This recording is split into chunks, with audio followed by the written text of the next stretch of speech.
Bum bum bum bum bum.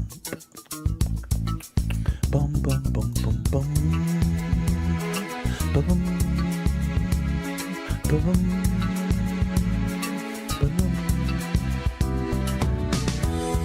When I hit the go live button chat and the studio light hits my eyes, an ad breaks without warning me, bears heavy on my mind. Then I look at chat and I grab my headset tight. Just one look at chat and I know it's gonna be a lovely, lovely day, lovely day, lovely day, lovely day, lovely day, lovely day, lovely day, lovely day, lovely day, lovely day, when it doesn't lag, cause it's going alright. Lovely day, lovely day, lovely day, lovely day. With the Lego set ahead of me, first we gotta fly the plane. Taking off's the easy part. Throttle up, pull the yoke back. Then I look at chat and I turn on autopilot. Woo! Just one look at chat and I know it's gonna be a lovely stream,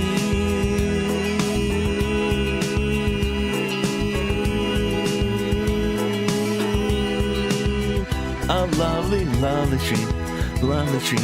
I didn't think I could hold that note, but I managed to. Not that I'm great, but I managed to, and I'm proud of that. When we get to cruising altitude, we will build our Lego sets, redeem some Mahal Awards points. Always the very best time. Then I look at chat and I spin the wheel. Bum, bum. Just one look at chat and I know it's going to be, I'm not going to hold a note this time, but it's a lovely, lovely stream. Lovely stream, lovely stream, lovely stream, lovely stream, lovely stream, a lovely stream, lovely stream, lovely stream, lovely stream, a lovely stream, lovely stream, lovely stream, lovely stream. I had to get some water in my throat because I'm getting a little sore already. A lovely stream, lovely stream, lovely stream, lovely stream, lovely stream, lovely stream. Lovely stream, lovely stream, lovely stream, lovely stream, lovely stream, a lovely stream, lovely stream, lovely stream, lovely stream, a lovely stream, a lovely stream, lovely stream, lovely stream, a lovely stream, lovely stream, lovely stream, lovely stream, lovely stream. You can't see me, but I'm dancing to the beat of the song. Maybe I should put that in this thing. Lovely stream. Lovely stream, lovely stream, lovely stream, lovely stream. I sing this song so that we can't pass the first ad break. Mahalo for being here, everyone. Welcome to the stream. This is... Oh, that's off. I did not want that to be there.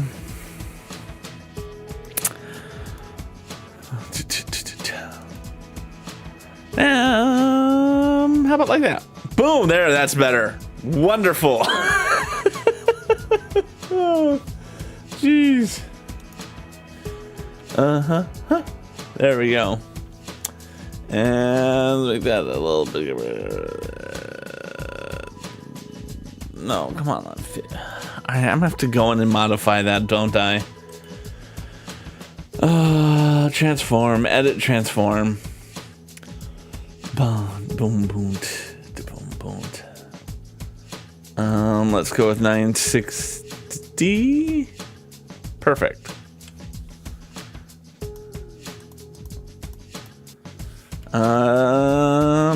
There, that feels centered. We're doing great. We're having a great stream. But aloha, you can call me Craw. Here we are, streaming on Sunday nights, as we do every Sunday night, here on Twitch and YouTube. We are going to be doing flight number 33. That is our 33rd flight on the Around the World journey, and we finally are going to be getting to, hopefully, South Africa. But before we get into that, let's get into our accountability. We didn't do that last couple weeks because it was the end of the year and I just didn't feel like it. But let's do our weekly accountability check-in. So let's start off. We're going to go over 5 things. We're going to start with our books, video games, Office 3.0, our health journey, and lastly a quote, which is slightly different this time. Let's start things off with books. This week, I continued reading The Hobbit by J.R.R. Tolkien. I'm 39% done with it. I also watched the first Hobbit movie, which helped with my comprehension of the book. So if you don't know, the Hobbit movies by someone. I don't know. I can't remember the name of the person who directed these. Peter Jackson. The Hobbit movies by Peter Jackson. They took the book, they cut it into 3 parts. And basically, each movie represents roughly 6 chapters. So the first 6 chapters are the first movie, second 6 chapters are the second movie, the last 6 chapters are the third movie. And so, I'm not going to lie, I was very lost oftentimes in the first 6 chapters, going, I have no idea what's going on. I don't know why these characters are where they are, why they're doing what they're doing. And the movies didn't help either, but it gave enough context for me that I was able to keep it going. I lost a little steam because I finished the book and I wasn't able to watch the movie that night, and they didn't want to start the next 6 chapters until I had seen the movie.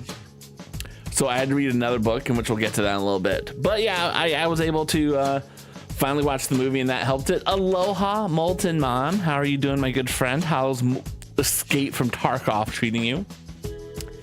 So while I was waiting to get some time to watch the first Hobbit movie, I started reading The Gospel According to The Simpsons, Bigger and Possibly Even Better by Mark I. Pinsky. I'm 19% done with it. This is a book that I read in college, and it was really looking at The Simpsons from a theological perspective, asking the question, what does the gospel look like in The Simpsons universe? Because unlike a lot of television shows out in America, it is a show where their people are God-fearing, and they're people who are going to church every week, and they are people who discuss and interact with God.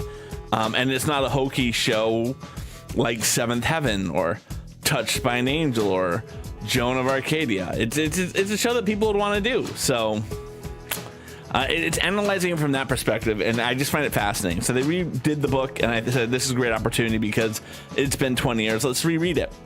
So I'm reading it again. And my book queue is now 26 books long. Still 26 books. Molten Man's doing better than the other day for sure. There you go. It's always good to do better and improve ourselves. That's the point of the whole accountability check-in, for me to get better and improve myself. My reading streak sits at 19 weeks in 1 day. So 19 weeks I read at least 1 day in a row. And 1 day in a row I've read the book. So would I like to have a much longer? Yes, I would, but let's be honest, I don't get to read every day. For video games, again, I got a ton of video games I've never played, so I'm trying to work my way through it. This week, I continued to play Assassin's Creed 3, spent a lot of time doing the homestead missions, and one of the things I find most frustrating about the homestead missions, and I think this happens with a lot of side missions, a lot of games,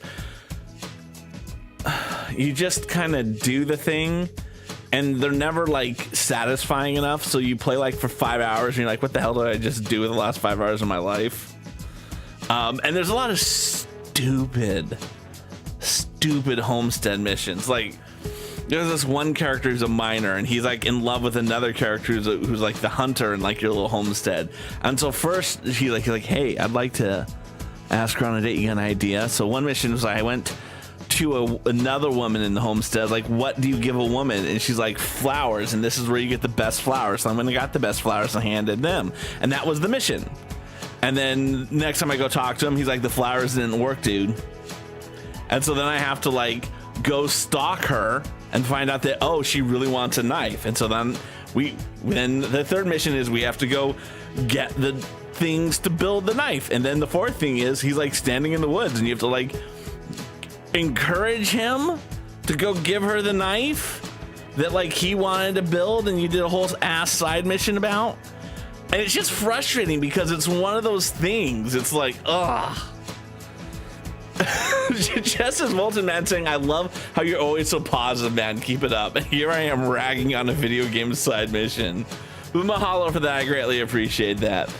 So that's kind of the complaint of where I am. And then as soon as I'm done with all the homestead missions or I'm caught up, I'll continue on. I'm in sequence 10 of 12 in the game, and my video game queue is still 35 games long.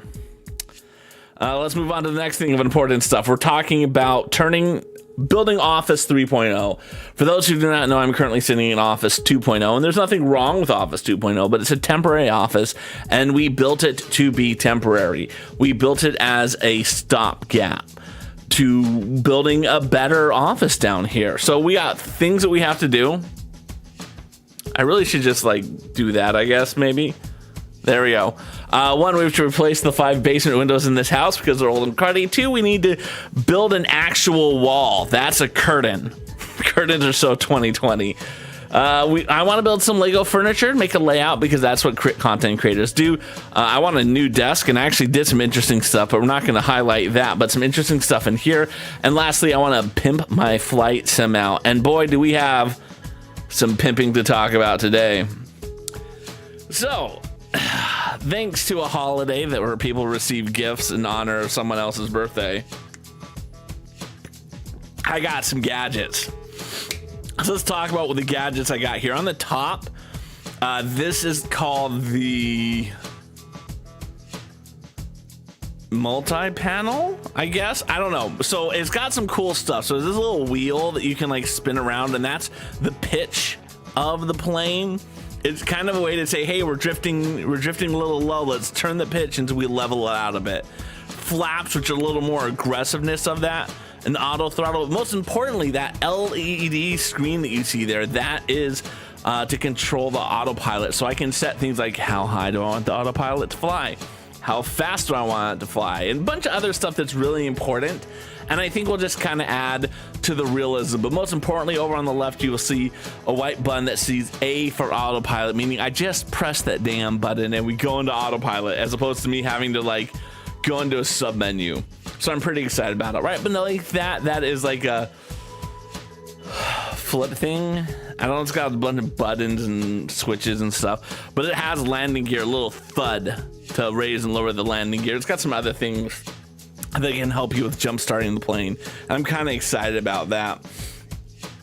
But we got more. Oh, there's more. The next thing you're seeing is this is called the radio panel. It's not lit up at the moment, but this is a way for me to like measure how far I am away from the distance of where I'm going to go. And that's going to help me like plan my flight a little better.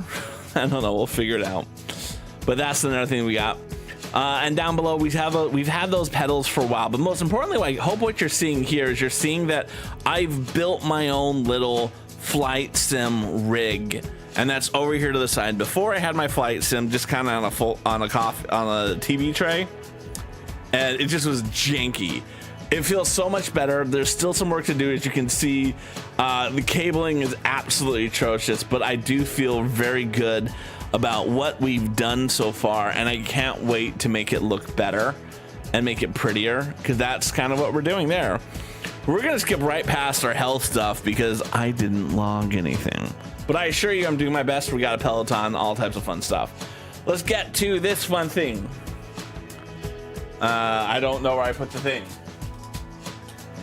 Here it is.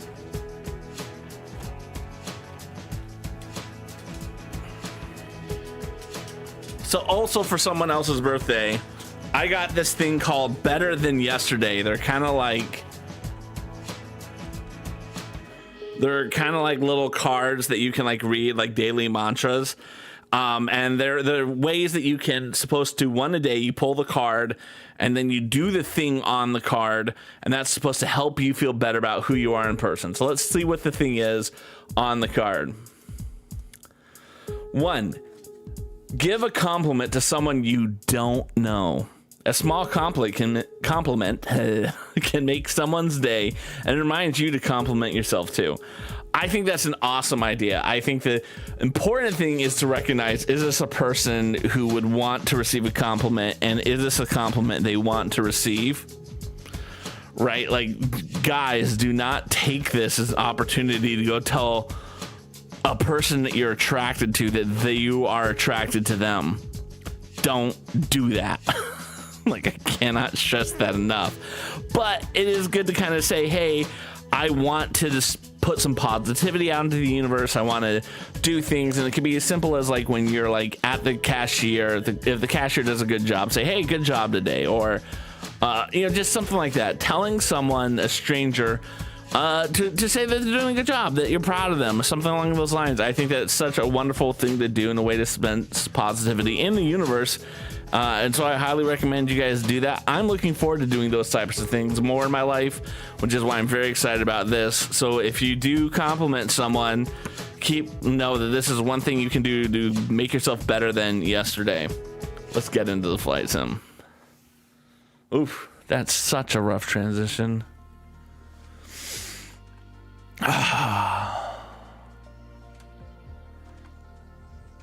I have to set some stuff up now. Hold on. I have to know where we're flying from. I know where we're flying to. I just don't know where we're flying from right now. So let's get to the world map. Let's go set our departure. Our departure is...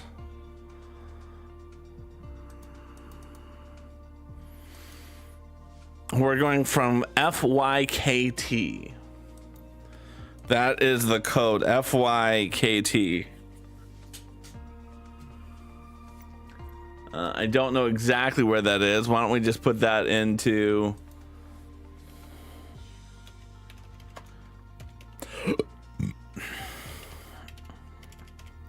I would guess it's Keetmanshoop Airport.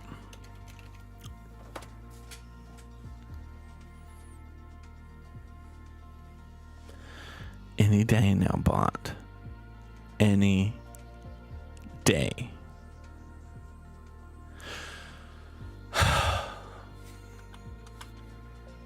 Swear to God, bot. I swear to God. It's going to pick the most inopportune time to spit that out. And we're going to be flying to Cape Town International. That is, of course... Fact is the name of the airport. Let's change our flight conditions. We are not going to be flying in real time.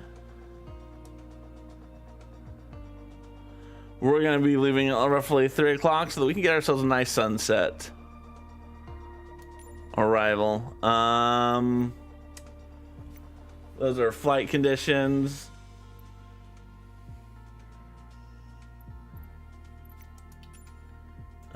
Navlog, this is where we change some stuff around.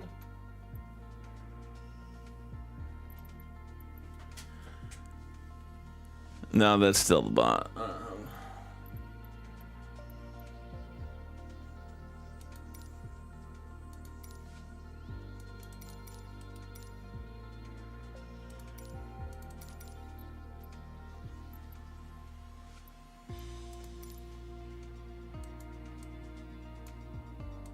Oh, that's right. It's up over here. I almost spilled that. Let's put that at 6,500 feet.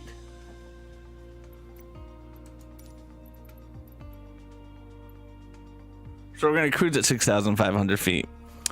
Aloha. Welcome on in. How are you doing, Ringbolt? Welcome to the stream. We're just getting our flight set up. You built a cool, your own creation of a 1950s rangefinder film camera. Excellent. I appreciate that you did that. I got the film camera gift with purchase once, and I'm looking forward to getting the new set that they just released. But that's awesome, dude. Do you have any photos that you've posted it on social media or anything like that? Because I'd love to check it out. And anyone who's in chat, feel free to show some love to Ringbolt. They're a cool streamer who I unfortunately have not gotten to spend enough time in their stream, but I do enjoy the quality time I have spent with them. Yeah, so please go check them out. Makers and Crafters is going well. That's excellent.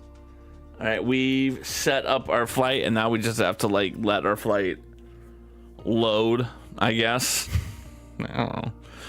But let's go slide on over to our flight.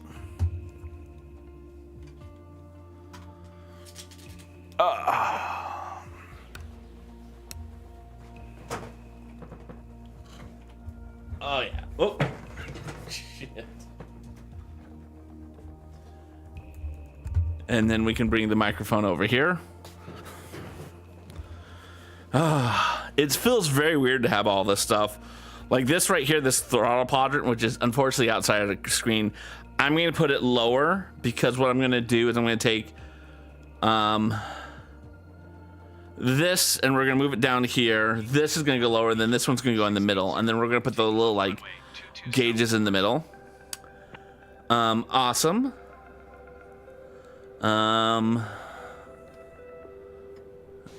going to, let's see, there is COM 1, COM 2, nav 1, nav 2, ADF. Perfect. I'm just kind of setting where how much I want to know how far it's going to be for my flight and whatnot. All right, there we go. We got our plane. And I can come over here and I can hit ready to fly. All right, and let's go.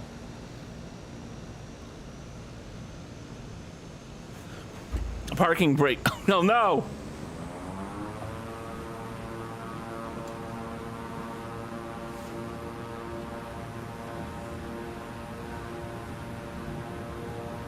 All right, I think I turned them off.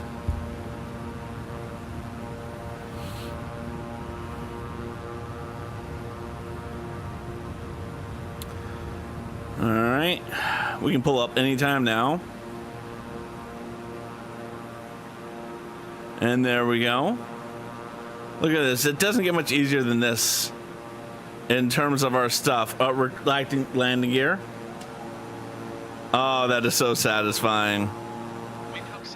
We have 400 and 444 nautical miles.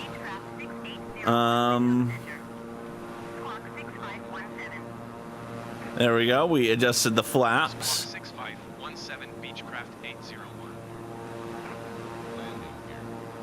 My landing gear is up.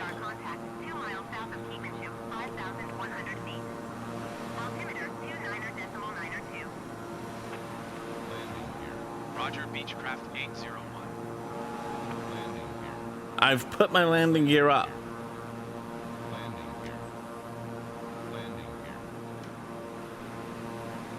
Okay. All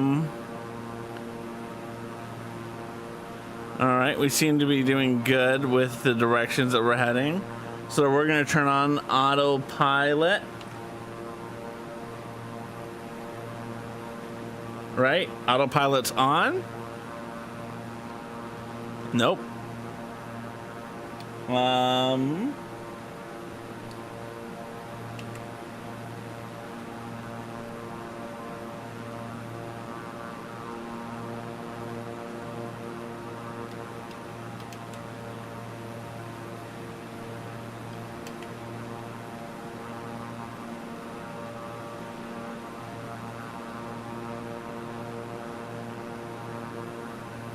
I think I've done that right.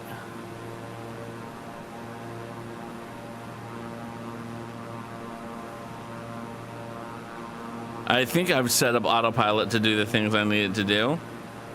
I clearly haven't.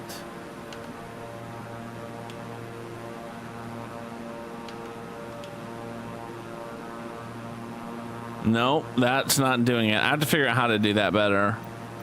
But that's not something I want to worry about today.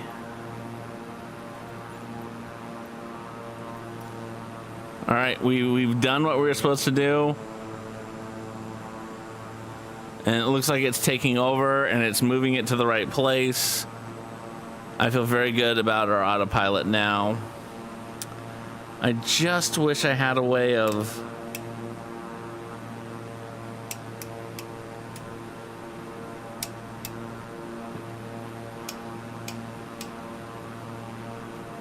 I think to engage the autopilot and stuff, I have to like set all of this in here. And I think that's where I'm missing. All right.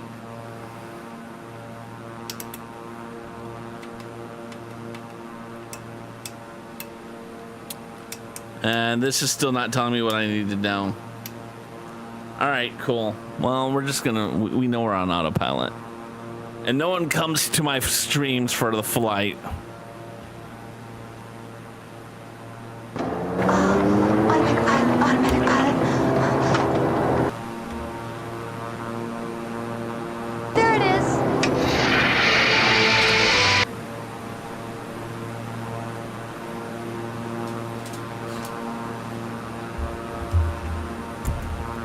My stream really is struggling with that lately. I should turn that off. Oh, look, there it is.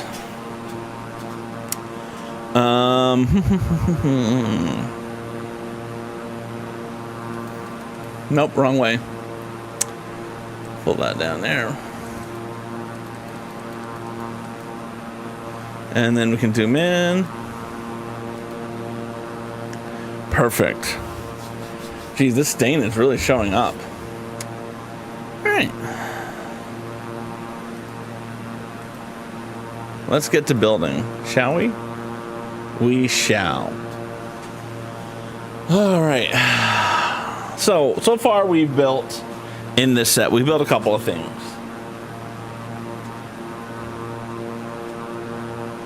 So bags 1 and 2 were this little scene in this little tree. Smithies?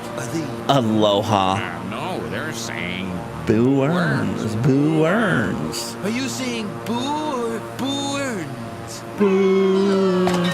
I was saying Boo Earns. Welcome on into chat. How you doing, Ami? So we have built these little people on the main street, and this was I thought this was a really nice build. I really did enjoy this one. We also built this Christmas tree. I think this is a very mid Christmas tree, considering what some of the other trees have looked like historically. And we also built this wonderful trolley, which I really like the trolley. I thought the trolley was worth it. And I just realized I don't have my little sorting top, so let me go grab that.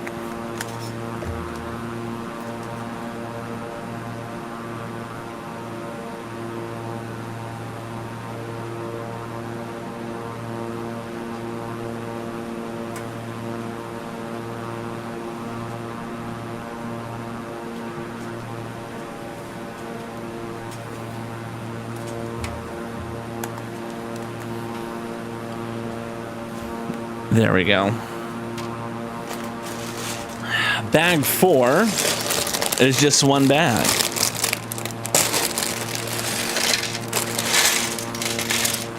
I mean, it has little bags within it.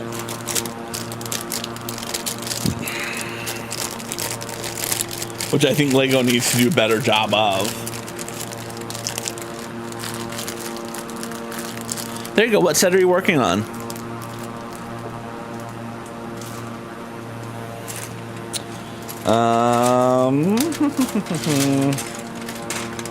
Put you up over there. Let's sort these out a little bit. We're gonna put plates in here and not plates in here. That's how we're gonna sort these.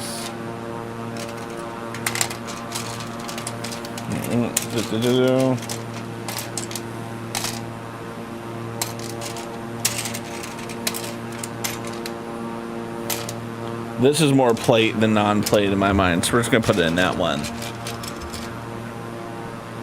Ooh, how is that? That is a good looking set. I unfortunately do not own a single Bricklink Designer program set. I don't own one. One of these days, like, I know which one I would get if I had it. And that is the Winter Chalet. And I plan to like Bricklink it, like order the pieces at some point.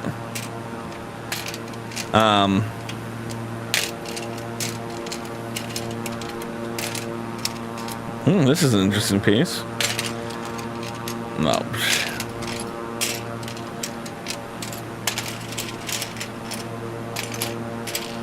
There we go.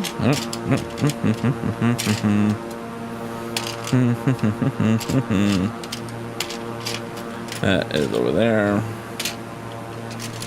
That's gonna be, oh, that's a brick.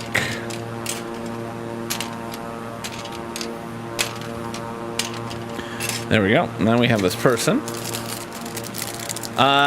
Yeah, that would be probably the one I would get. I just haven't paid enough attention to know if there are some great ones out there. I just haven't. Hey, we got the dude's little head. Yay for us. This is some beautiful landscapes we're flying over. Hopefully we don't hit a mountain today.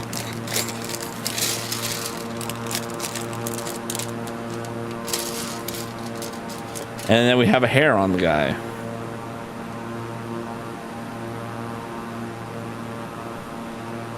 Yeah, okay. All right, so we got this little dude. Hello. I like him. We're gonna put you right there. We have the pieces and we can start building. I'm excited to build this. So here's the thing.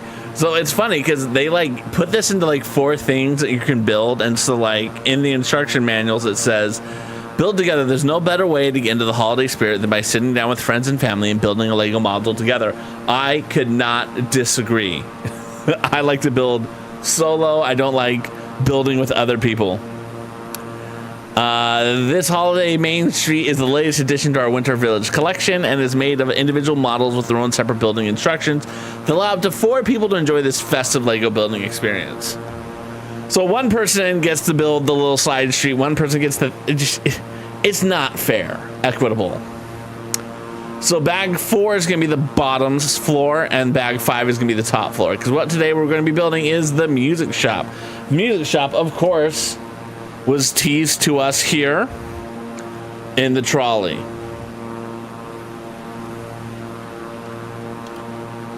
Exactly. All right, so we have the dude. We've built dude.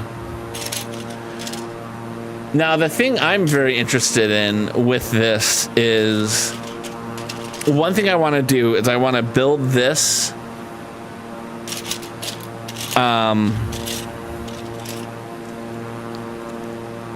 and then make it into kind of more of a modular building. That's like one of my goals, is to build this and then turn it into a modular.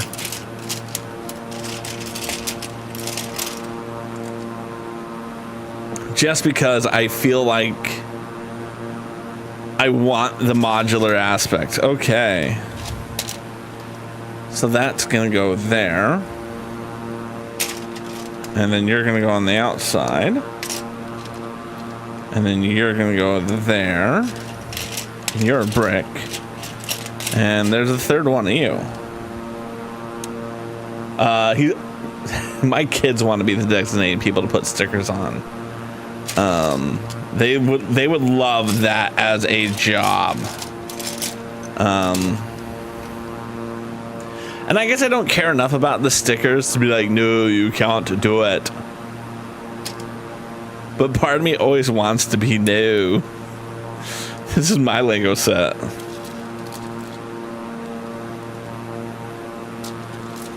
I know, I'm the worst parent sometimes. I really am. So I do the brick separator trick, and that always helps me get them kind of straight. I feel very good with that approach. All right. So we built this little present that's going to go there. And then we're going to put a white 2x4 on the outside. Yeah, I think it's the best approach to trying to get them in there. That's going to go there. We need you to kind of go right there on the edge. So again, like when we're talking about how we convert this to a modular, this base layer, I probably don't need to keep this base layer. Maybe I do, maybe I don't. But if nothing else, they will be pieces that, I don't know, we'll play around. We'll see what we do. I don't want to be on the edge. I feel like this is too far forward for me, so we're going to move the camera. Nope, wrong way. I always forget that my camera can move and I don't need to move to my camera as much. I know. First world problems. Okay, and that's gonna go there. And we need you. Where are you? A 4x1. There it is. Okay. Oh, that's interesting. Okay, I can get behind that. That piece is going to go there, and then we're going to get 3 of these slope pieces. I have to remember to keep looking at the plane every now and then, just so, because I don't want to crash again into a mountain. I felt like that was super embarrassing. Super, super embarrassing.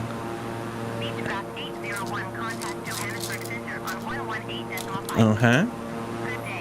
And then you're going to go put on to top like that. 118.5, Beechcraft 801.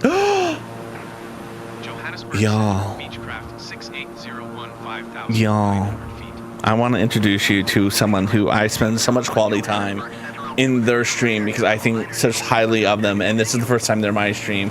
But Aloha Moonlit Butterfly, feel free to check them out. They're wonderful. They're awesome. I really do appreciate them, and they're probably super annoyed that I'm giving them like positive things about who they are as a human being, but they are they matter. They matter. So feel free to check them out. If they're not who you like to hang out with, don't feel pressured to do that. But if you're like, hey, Crawl likes this person and that's good enough for me, drop them a follow. But what do you need to tell me, Moonlight or Anya? All right, and then that is gonna go just like that.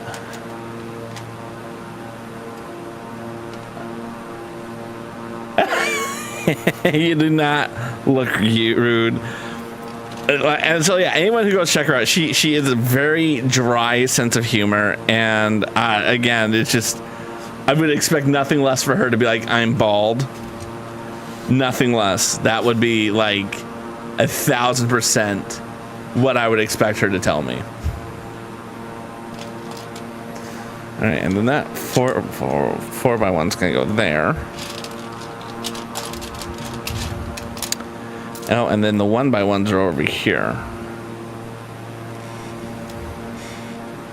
So already I don't like that they're just going to have me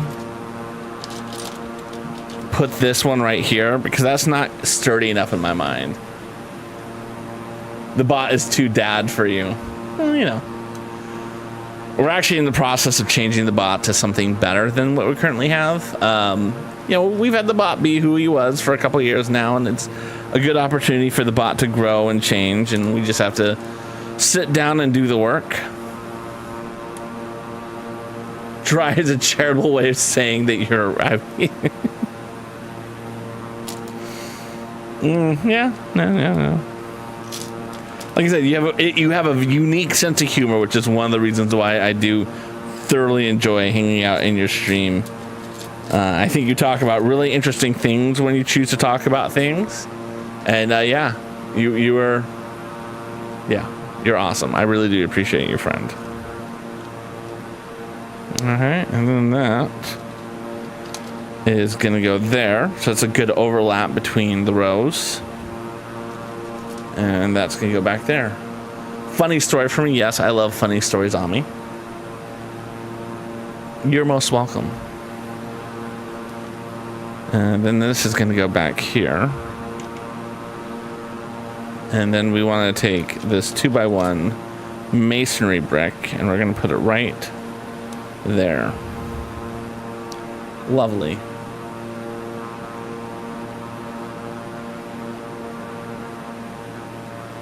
Okay, okay. It snowed down here too, actually. It's pretty awesome. Open the door. All right, okay.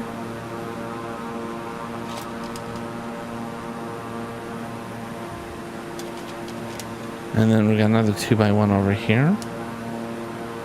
And then this 4x1 goes back there like that. So this is the first time that our puppy has ever seen real snow. For those who do not know, we adopted a blackmouth cur back in May. And she came up from Mississippi, which is a state where there is absolutely no snow. And so this was the first time that she got to experience snow. Oh, there it is. We had a dusting the other day that she was very intrigued by, but it was a dusting and it melted. And you know, she didn't really get to go in and out of it.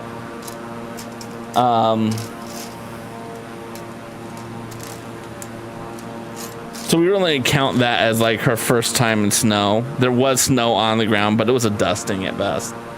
But then we got plenty of snow today, and she dove in head first into it, and she frolicked and had such a good time with that, and it was just an awesome thing to watch. So it sounds like your cats had the polar opposite reaction to the polar temperatures of the snow here. All right, and then we're gonna take these red spots. Lily was very anti-snow. Again, I understand, you know. And then they're gonna go right here on the front of our window, like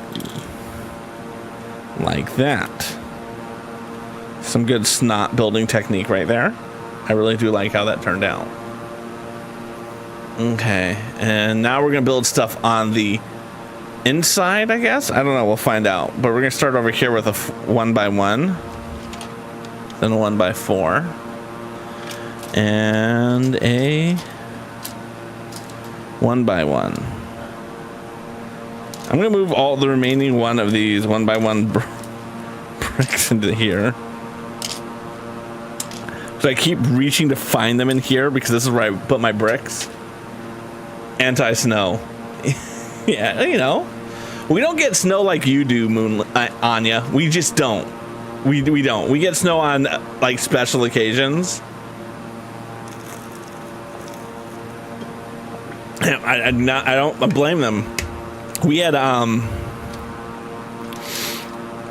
I was content not to go anywhere today, and then our groomer calls because we had an appointment for our dog to go in to get her bath, and they call us and they're like, hey, if you just want to bring her by anytime, we will be totally cool. Like, we're not going to be upset at all if we see your dog like now. I'm like, well, I haven't even dug out yet, so let me do that, and then I will bring the dog in whenever I can. And they were cool with that. And then I got Panera for lunch, and that was pretty sweet. Although I did overeat, so, but I don't care. You know what I mean? I wanted a grilled cheese, and I wanted a tomato soup in a bread bowl, and I wanted to dunk all of that in the tomato soup bread bowl. And so when they're like, what sides do you want? I was like, I want double bread. So I had the bread bowl, 2 pieces of bread, and then a grilled cheese sandwich. But again, I wanted the bread. I wanted the carbs. All right, well, it looks like we're gonna build a drum now. This is pretty cool. So we're gonna start with this 2x2 cylinder.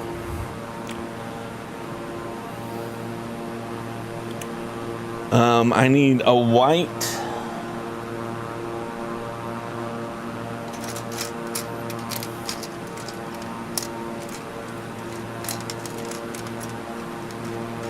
There it is. It was under stuff. So it's gonna be like the drum front. But yeah, it was nice to go to Panera. It was so empty there, and like I sat down. I was like the only person there.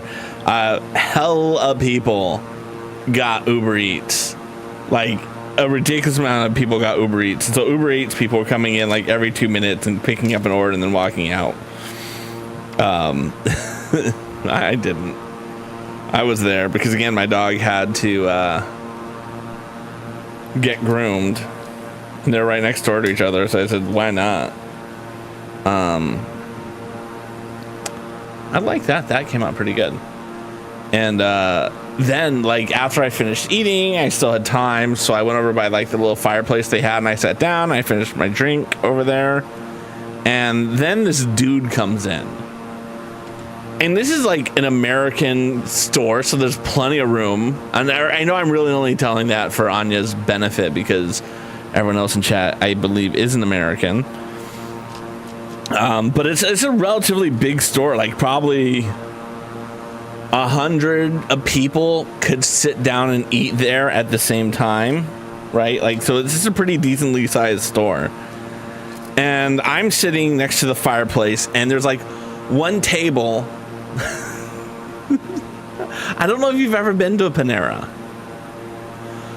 So there's like one table that's like behind me, because there's me, fireplace, another chair, tables, and then tables around that way. But there's like one table that's directly behind where I'm sitting. Like this is the one place someone could sit in this place, and I couldn't have eye contact with them. I couldn't like know what they were doing. I've never been to a Panera concert. Well, this is a Panera called Panera Bread Company, and they make sandwiches. This is the one place he could sit that I have no idea what he was doing. And like normally I don't need to know what people are doing when they're in the same store I'm in. Like I'm not that much of a control freak.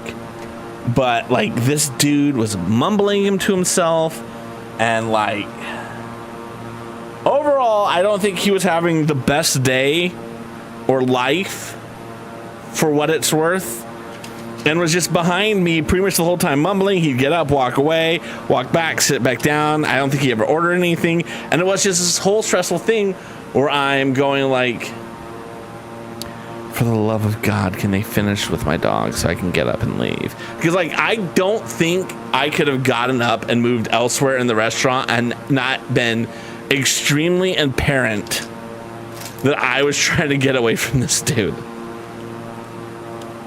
Pantera. I think I've heard of them before. I may or may not have. But there's no way I could get away from that. I had to sit there until they called me for my dog, because I didn't want to like get up and walk away, and then this dude who I think is not all there and is having clearly a bad day would obviously know I've gotten up to get away from them, and that may or may not help them with their situation. So yeah, I was so relieved when they called. I was like, yes, I'm here to get my dog.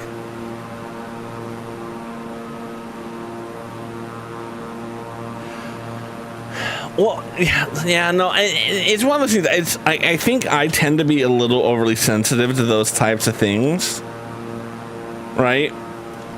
And so I wasn't like mentally ready to be like, I'm gonna get up and move as far away from you as humanly possible. Here's a little violin, by the way. Ooh, a violin, and then that's gonna pop in just like that and fold up. But yeah, I was very excited to get away from them. And I'm sure they're watching my stream right now, and they're like, you got away from me. And now I know which Panera you go to, and then I'll never be able to go back there because, like, for fear that I'll ever see them again. I mean, I'm half being facetious on this. And we have a nice little guitar. Reminds me of the guitar, and I didn't see the movie, but it reminds me of the guitar that was like a Pixar movie about the kid and his dead uncle or grandpa that he wanted to play guitar with. Whatever movie that was, that reminds me of that. Again, I never saw it, and I feel like a lot of people saw it, but I didn't see it. Oh, that's interesting. All right, so we're gonna be building a little cash register now. And so we're gonna build it like that. All right, you're gonna go there. I don't, there's no sticker here, so that's gonna be very hard to pretend it's a cash register. All right, and then we're gonna use, all right, you're gonna go onto this side. And then you're gonna go over to there. And then we need the radio antenna. There we go. And then we got this dark translucent black piece. And then the 2x1 sand green tile to go on top. And now that we have those two together, we can put it there. And I think that's a very awkward place for a cash register in a store. Like, hi, welcome to my store. If you want to see these things, you have to go past the cash register. Guy's worried about people robbing him. That's interesting. Okay. I can get behind that. And then we're going to take this 2x1. That 2x1, we'll put them together. And they're gonna go right on top like that. And then we get this cylinder, and the cylinder is going to be on that piece. That's interesting. So that's a trash can, I'm assuming. And then this clip, it's kind of a claw piece. Speaking of claws, I saw a very interesting movie. And I'm glad I went into it with zero knowledge about what the topic was. I'm not saying I would have not seen it had I known what the topic was, but I'm very grateful that I hadn't. I just didn't know anything about it. The movie is called The Iron Claw. So if anyone is interested in seeing this movie, please say something in the next like a minute. Aloha Claw. And then I won't talk anymore about it. But if no one is like, oh yeah, that's a movie I want to see, I'm going to spoil the hell out of it. Because that's just what I'm going to do. I do like the idea of Aloha Claw. Ooh, that would be a cool emote. Maybe. I don't know. So it looks like this is more of a stand for things. A wand stand. I know that these are the Harry Potter wands. I just don't know what they would represent in a music store.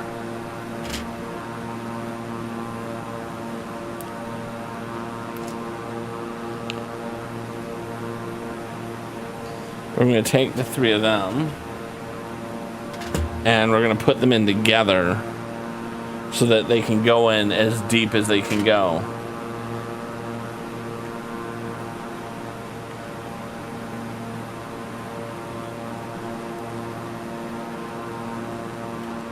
Ah!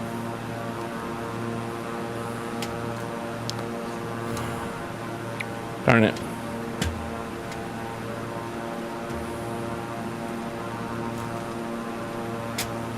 There it goes.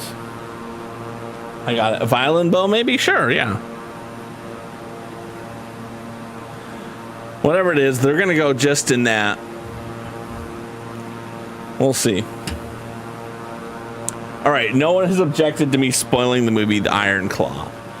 So The Iron Claw is about a wrestling family in the 80s called the Von Erlichs.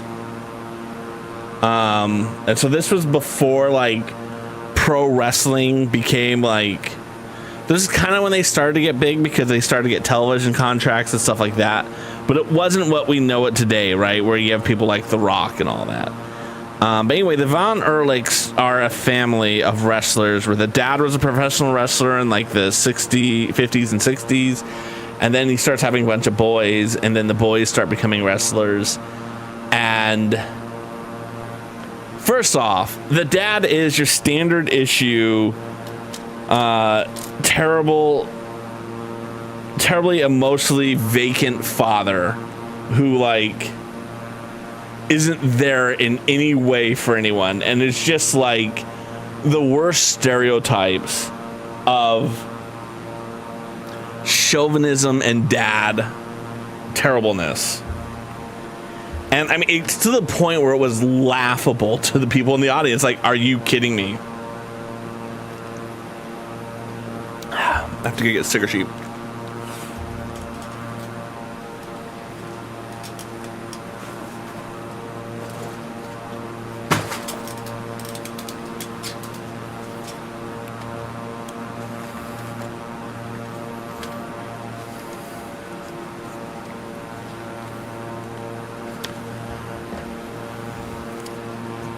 But the thing that made the movie, like, this is why they made a movie about this one wrestling family. Like, when I tell you this family had tragedy, I mean the Kennedys, an American political family, which some people associate with tragedies, they think the Von Erlichs had it rough. I mean, so this dad, Fritz, terrible human being. They have 6 boys. The oldest dies in a freak accident when he's like 5. The second oldest is the only one who doesn't die ever. And he was played by Zac Efron in the movie, and was very well done for Zac Efron in terms of... I'm assuming it was good acting and not the absolute worst acting I've ever seen in my life. I'd like to assume that this person really was as wooden and unemotionally available as Zach made him out to be.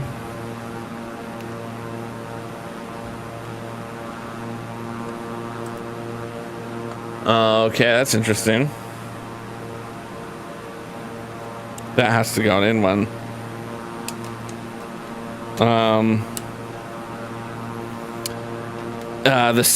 The next one down, he died of a freak accident in a hotel room. Next one in line committed suicide. Next one in line committed suicide. And the 6th one also committed suicide. I mean, it was like this gut punch after gut punch after gut punch of... And again, like if you followed wrestling and you knew who they were, you knew that this was coming. But for those of us who didn't know much, it just got like a little ridiculous. So of course afterwards I'm like, all right, I gotta watch. I'm gonna Wikipedia the hell out of this movie, right? Like, I need to know, was this family going through as much as they went through? A lot of it self-inflicted, right? Like, of the 6 boys, 2 died of terrible accidents, and 2 fell to the pressure of the expectations placed on them by their father.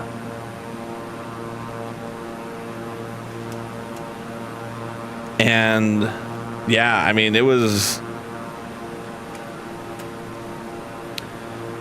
And there were a lot of things that I felt like they, of course, they can't put everything in a movie, right? They have to make decisions about, okay, we're going to cut this, we're not going to include this. We're going to cut this, we're not going to include this. Like that, that's reasonable. Like, no one's going to be super mad about some of those things. But sometimes I'm just like, why would you cut that aspect of their life? Right? Like, when you watch the movie and, like, I'm not saying that they're trying to draw these, like, reasons why this is the one son who didn't have that happen to him. why he didn't go down that route that his brothers went down. And they're trying to show like the differences between them and all that stuff. 7, okay. And one of the very clear differences in the movie between the son who makes it, who doesn't succumb, and the other ones is he's married. He doesn't get into drugs and alcohol. He generally, for the most part, makes very good decisions throughout his life to not fall into the traps that his brothers fell into. And oftentimes, the dad didn't view him as being... And I think this happens to a lot of people, right? Where, like, the parents put pressures on on most of the kids. And then there's, like, one kid where they're just like, yeah, we're not going to put any pressure on him. And that was kind of him. Right? The dad wasn't, right? Like at one point the dad was talking about like, oh, he's like, and he's doing this like in the ring in front of like 30,000 people and everyone watching on like the television. He's like, my family's going to win the world heavyweight championship. And it's going to start with this son and this son and this son and this son. And the son he doesn't point to, the son that he puts last in the order, that's the one that lives. Right? So, like, there's an element of that associated with it. Of maybe that's one of the reasons. But I felt like there was... One of the things that they did was, aside from the one who made it, in the movie, they never show any of them getting married, show none of them having kids or anything like that. And in reality, they all had those things. And I don't know. I felt like it was a missed opportunity. They were trying to make this point, the idea that if you just find true love, you won't die from your dad being overbearing. And it's like, no, that's not the way it works.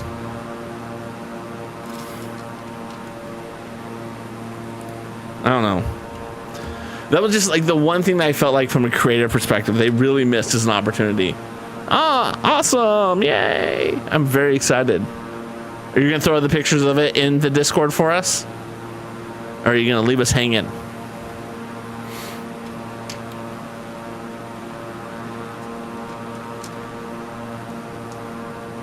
All right. And then that's going to go on the front.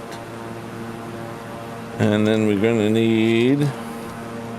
you on the front, and then this 4 is going to go up here, so it's a nice little secureness to it. I like that. And then you're going to go on the front like that. Okay. All right, very good choice. We're going to put some arches on. I realize I'm not showing you every time I build something, and I apologize for that. But we're going to put an arch there and a second arch there. And now we're going to be putting this back support all the way across. And then you are going to go there. And you're going to go there. And then a 1. And then you. And there we go. That is the base of it. And now we're going to build some decorations. We're going to start with this 2x1 modified jumper plate.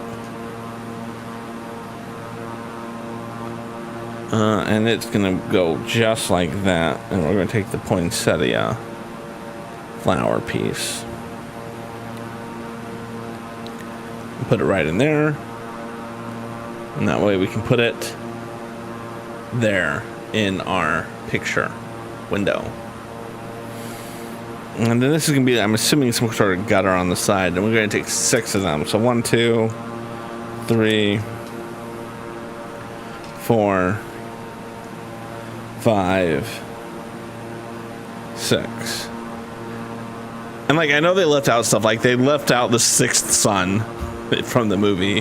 The director was asked, like, hey, why didn't you talk about the sixth son. He's like, look, these people have sat through so many people dying and tragedies that like I just couldn't keep doing it to them. I had to spare them. But I think one of the more interesting things about it is Zac Efron's performance. He reminded me of, there's a show that I watched called The Mighty Gemstones. And in it, there's a character called Keith. And Zac Efron, he played Keith precisely. It was flawless.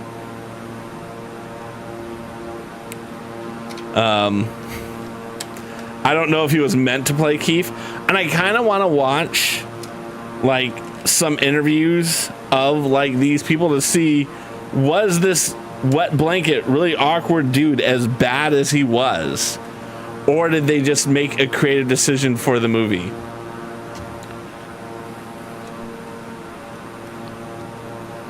Because again, that's one of the reasons why he survived his father's wrath, so to speak, right?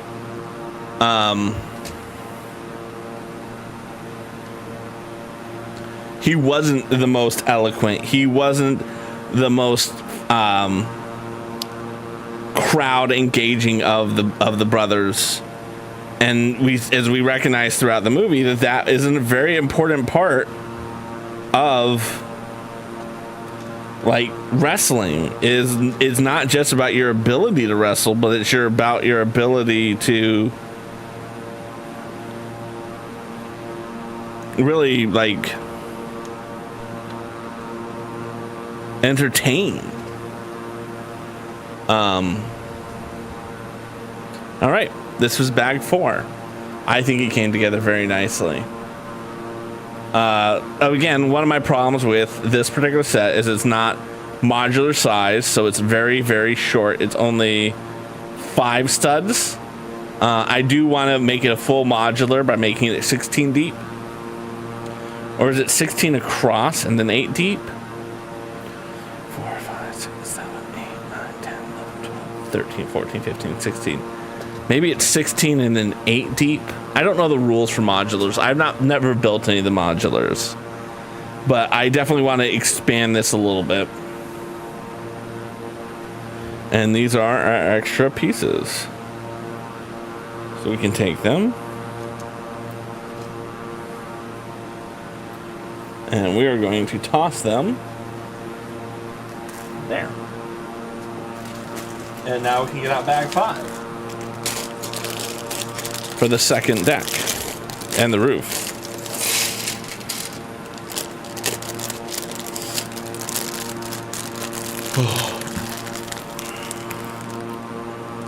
I've had so much heartburn recently.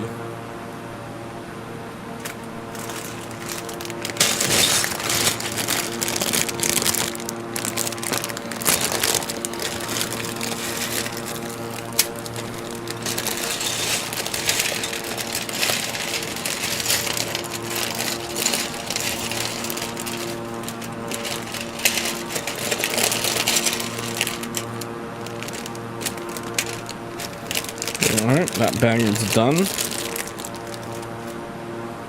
Pics are posted. Mahalo. I can't wait to go check them out. I'm thinking I'm going to put brick-like pieces over here.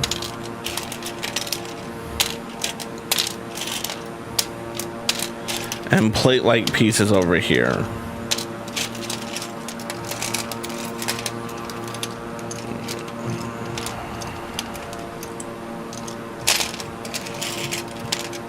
That's more of a plate.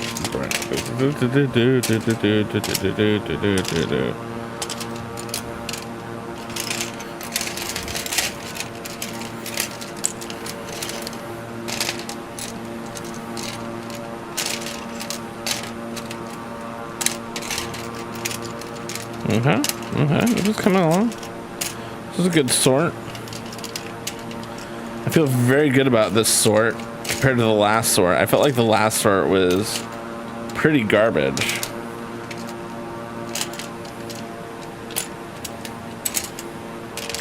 There we go. Okay. And then we have the small little bag within a bag. After stream, yes, I always check him out after stream. just because there's so much going on during the stream.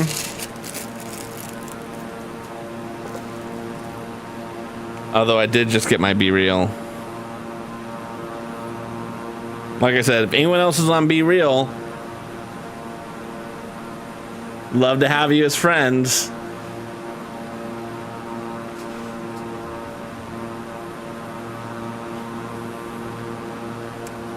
Be Real is a social media site where you get to post 1 picture a day, 3 if you manage to get the photo taken when they want you to take the photo. Yeah. So yeah, good times. What are we gonna do? Well, we need to start off with this piece because that's gonna go all the way across. And then we're going to take the 1x1s on the bottom and the top. But yeah, if you, it's, I wouldn't say there's an advantage to taking it on time, right? Like there's no like brownie point for doing it, but it does like, there are times where like I take my Be Real and then later I'm like, oh yay. There's this other thing that I want to capture for Be Real, but like now I can because I was on time. I'm gonna rotate that. And one of the things I do like about being on time is like I do think that that's like the value of Be Real is it's like meant to be that moment in time where you're, you know, where you just happen to be. Aloha, Havra, how you doing, my friend? Welcome on into chat. How was the last campfire?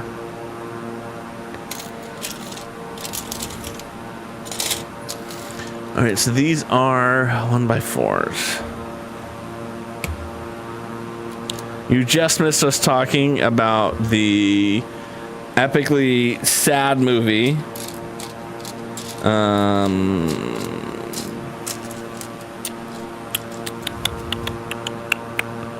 Why can't I think of the name? The Iron Claw. And I think everyone's very happy that I've stopped talking about the Iron Claw. Do not blame them at all. But yeah, a friend of mine wanted to go see it, and like one of my toxic traits is that if a friend who lives close enough to me that we can go to see doing good, but to answer your question different. Okay. Like if a friend's like, hey, let's go see this movie, like it's very hard for me to be like, no, I don't want to go see this movie. Like it's very hard for me to say that.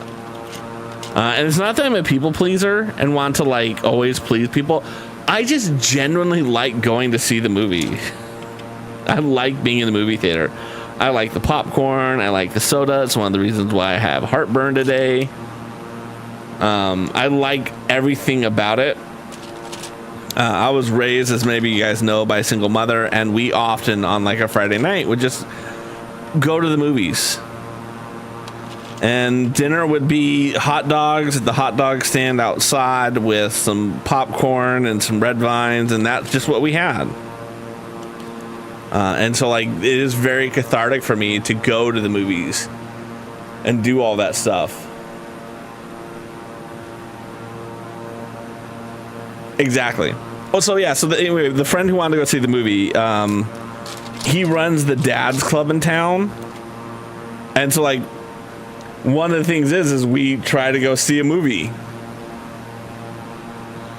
I don't think that's the right one.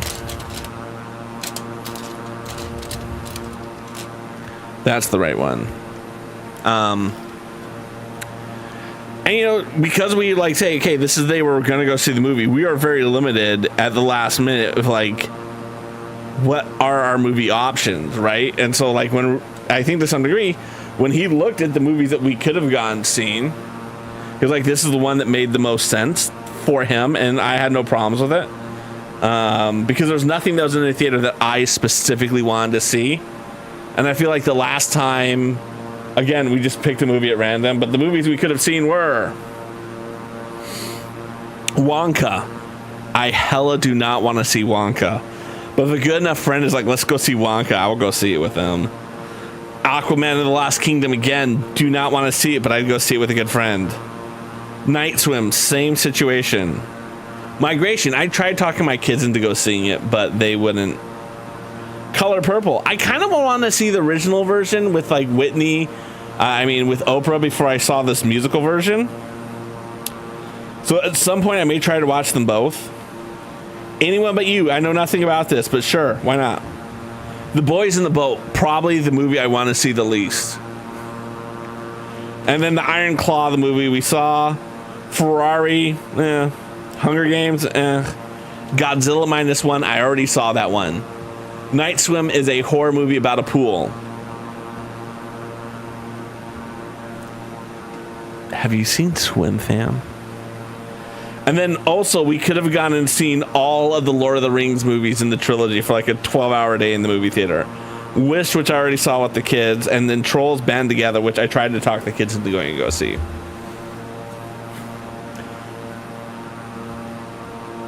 So there we go. We put H. Jolly's music store stand on. Sign on the store.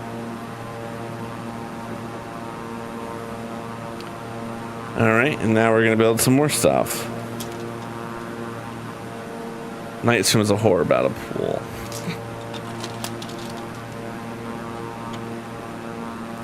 I can always get behind a horror movie. I mean, and the Iron Claw is kind of a horror movie in a completely different reason. And so I think one of the reasons it was good for the Dad's Club to go see it, because again, at the end of the day, it is a movie about a father and his sons and how his choices that he made raising his sons affected them. And while we didn't talk a lot about the movie, there was a lot of opportunity where you could have talked about like how much of a piece of shit the dad was.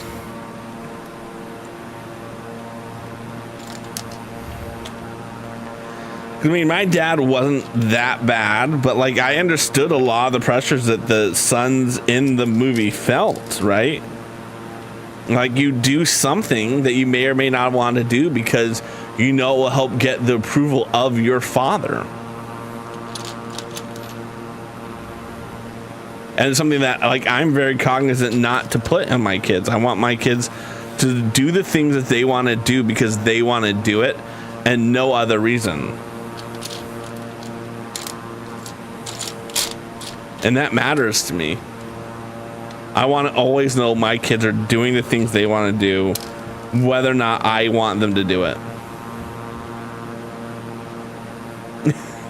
All you know is there's too many superhero movies and remakes of other movies. So Swim Fan was this movie that I would say came out like 99-ish or so. I think it had Jesse Bradford in it. But I remember it because it had Erica Christensen in it. That was like her first role, where we all got to know that wonderful human being. Yeah, and she was a girl who was like cyber stalking this swimmer. So it was like Swim Fan 15, maybe I think was her username. And yeah, such a classic.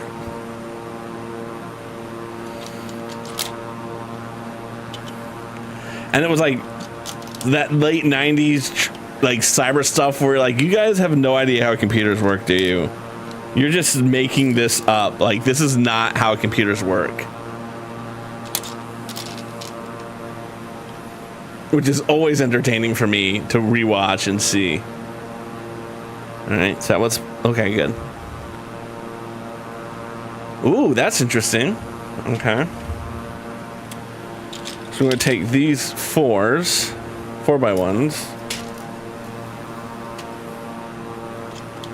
and they're going to go here to kind of stabilize the back. And then we're going to be taking these with the snot piece on the front. And then we want the stud with the hole, the black stud with the hole. Don't clip that, y'all. And that's just going to go right on the front like that.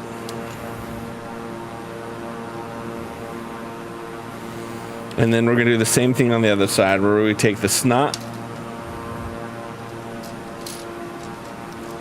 black stud with a hole, and the red lightsaber, and just jam it in the hole.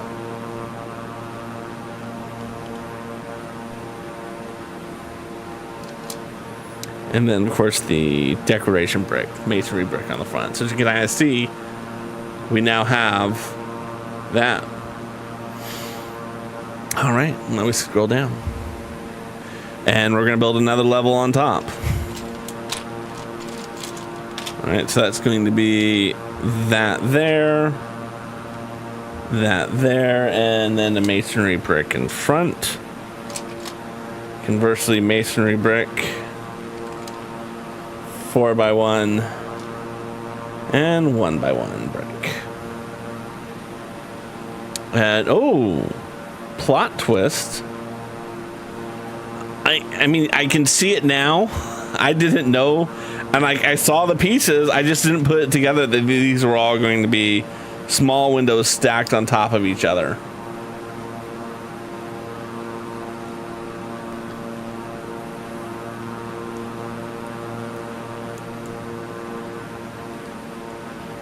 Come on, why is that not going in? There, oof, that went in really tough.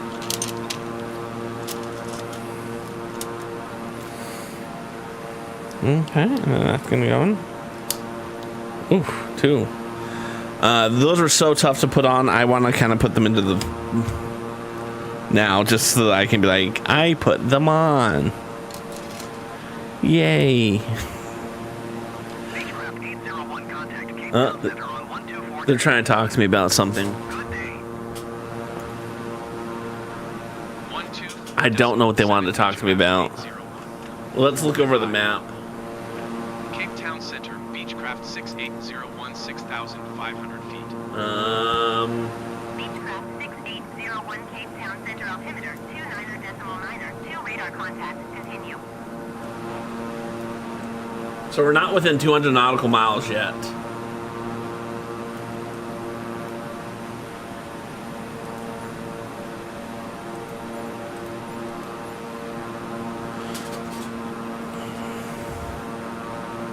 So we're not super close.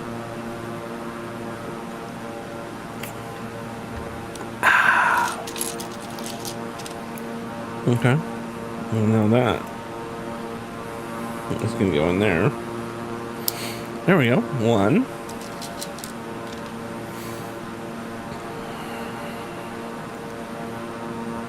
Two. And then that is gonna take a 2x1 to go on top. Oh, I forgot to put the slider piece on the bottom.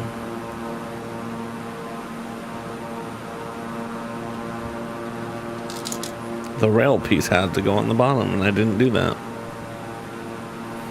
Now I've done it.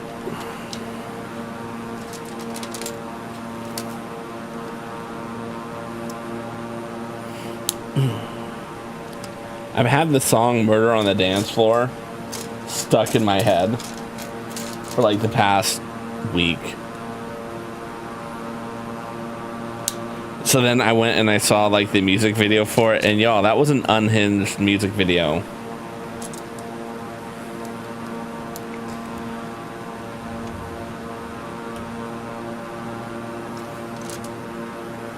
Like they just heard the words murder on a dance floor and said, I know what to do.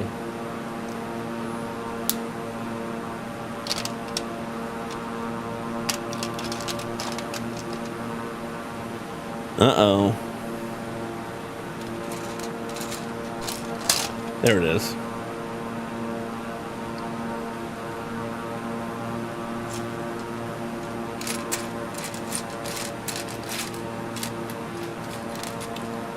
I'll put you there.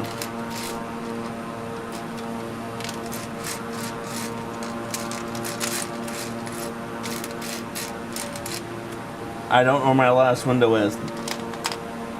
Hopefully it will turn up by the end. But we'll worry about that in a hot second.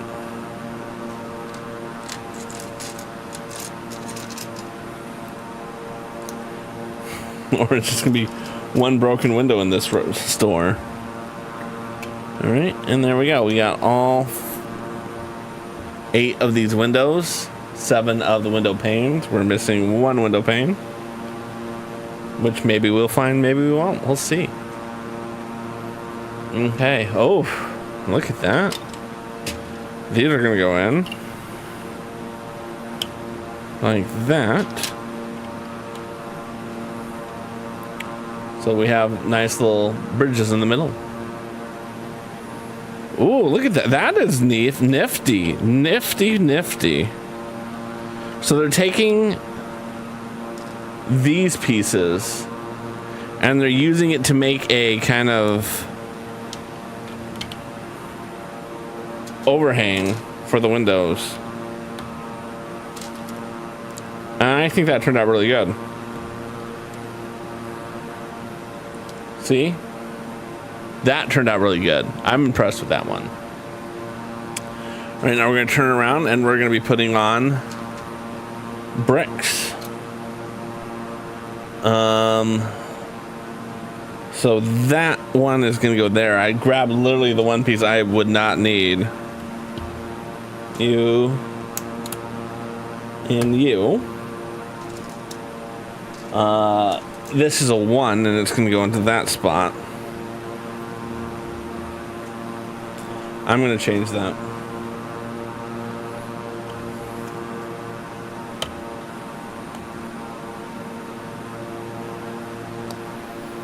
No, that's the right way. Darn it.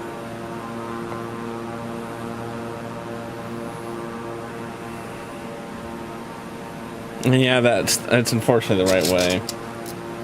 It's just so tricky because it's like, where do you want your overhang to be, your overlap to be of studs?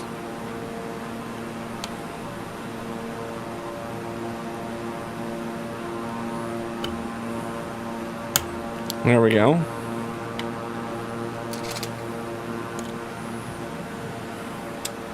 And then that is going to be a light gray, bluish gray claw.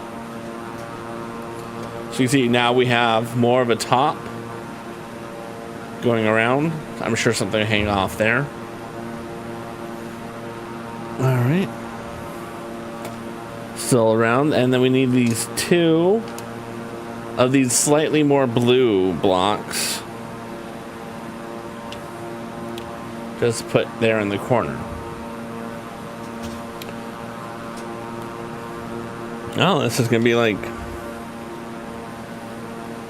a kitchen, I guess.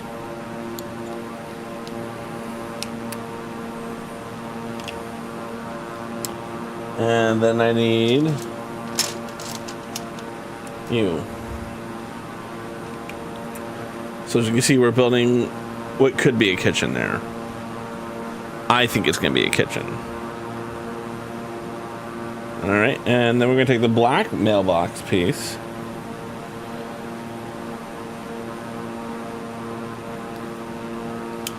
And that opens and closes, and that's going to get wedged right there in the corner.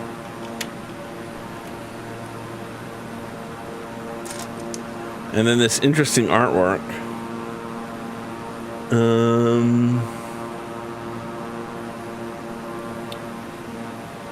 It's going to go on like that.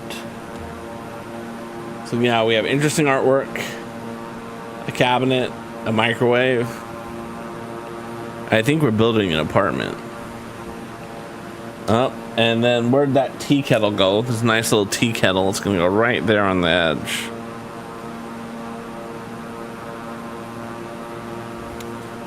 Oh, there we go. And we're going to get another one of these.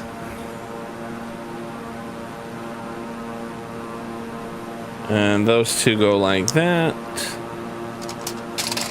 You're going to go on top.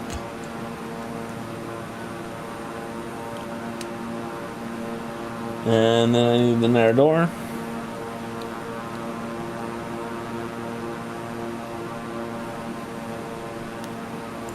There we go. And then that's just going to rest right on top. That, of course, one tile is going to offer so much, like, Lego support. It's going to carry the load. Oh, look, we got little chairs on swivels that we're going to be putting in there. Very nice. Going to go 2 over.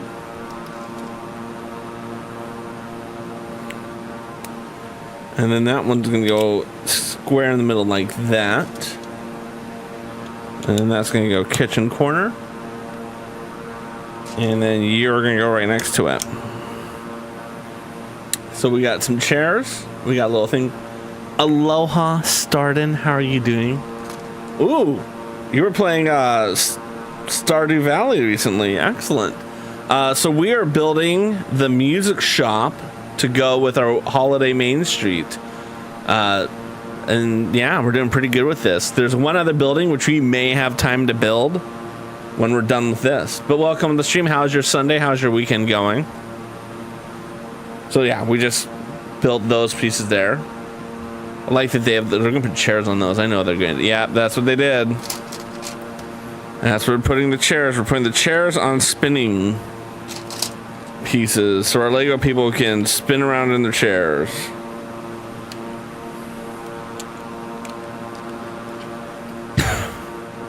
Which is what all Lego people like to do. And then we're going to take these 2 red cylinders and put them there. And because that's where we're going to put our little table, our holiday table. For the employees who have to work.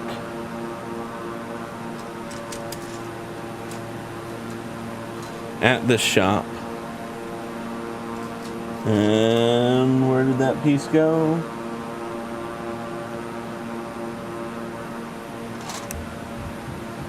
There it is. And that's gonna get jammed right in there. And then we take the flame and put the flame on top. Like that. And then we're gonna alternate between cookie, cup, cookie, cup, and then that is going to sit right on there like that. Sunday. Yep, the same thing for us. We got that. Oh, I did not know you had a hot tub. Played some Mario Kart. There you go. That sounds like a good day. I did not get to go into a hot tub because I don't have one. And now I feel inadequate for not having a hot tub. Thank you very much for that, Starden. I do. It's so nice. 3.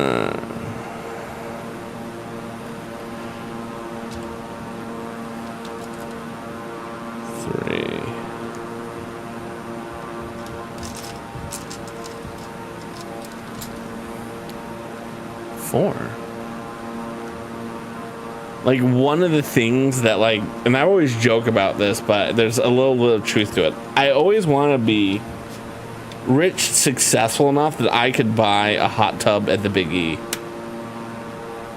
Like, that is no joke, a dream of mine. But I don't even go to the Big E every year, so when the day comes where I can get a hot tub, I don't think I would wait. I'd just be like, we're gonna go now to get it. I need to get it now. Compared to a pool, sometimes you miss the... So there's no way I'd get a pool. There's no way I would get a pool. Like, get that out of my, like, vocabulary now. There's no way we're getting a pool. Ironically, when we were looking at houses, we looked at this house and the house immediately next door, and they're the same price, the same square footage, and they had a hot tub and a pool and a sauna, and we bought this house because the floor layout in that house was just so atrocious, and this one just has a better layout. It has better bones, as they would say. And the only times I ever regret it is looking at the hot tub. I don't regret it for the pool. I don't think I would have enjoyed having a pool. Like, and that was another thing. I don't think I would have enjoyed having a pool. And there's nothing wrong with a pool. I just don't think I would enjoy it as much. Because, you know, you have it for a short part of the season. And I think so much of going to the pool, in my mind, from an enjoyment for the kids, is them having friends to play with at the pool.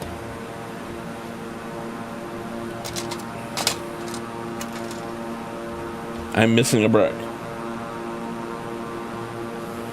Oh, there it is. I'm not missing a brick. I need to open my eyes.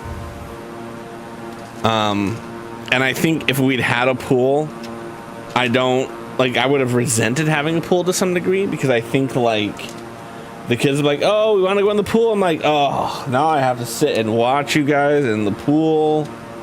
And like, that's just me being honest about it. And I don't feel that I'd have that same thing for it, because one, I know I'd use the hot tub year round, and two, I legitimately want to use a hot tub.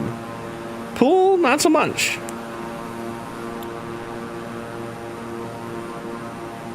I feel like if you have a pool, and again, this is me not owning a pool, but I feel like the pool takes up so much of the yard that like your yard has to like be dominated by it, unless you have such a big yard that it's not dominated. And then congratulations for being super rich. 1 2 3 4 6 7 1 2 3 4 5 6.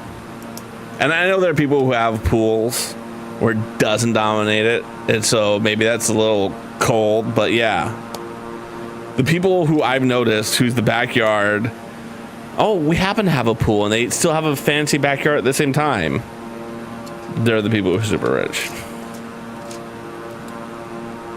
A lot of people who have the pool do not have much else in their yard. Like, the pool is their backyard. And again, nothing wrong with that. Cut down on what I have to mow. Imagine having a big yard. Yeah, exactly. Precisely. So yeah, I never regret buying this house from the pool perspective. I regret buying the house from the hot tub perspective. Like, we probably would have maintained the pool. We would have done the things, because at that point, it's an investment, right? Like, we have invested in owning this pool. We would have taken care of it. We would have done the things. Like, we wouldn't have just cemented it over. And there probably would be times where, like, oh, we got to drop 10 grand into the pool. Because it's an in-ground pool. And it was a good pool, and I think that was part of the reason that scared us off to it, was like we had such a short window in which we could buy this house that we didn't want anything that could go wrong. Like, that wasn't supposed to go there.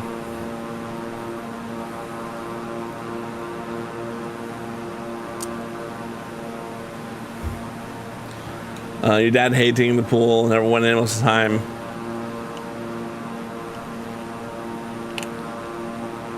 Yep, that completely checks out.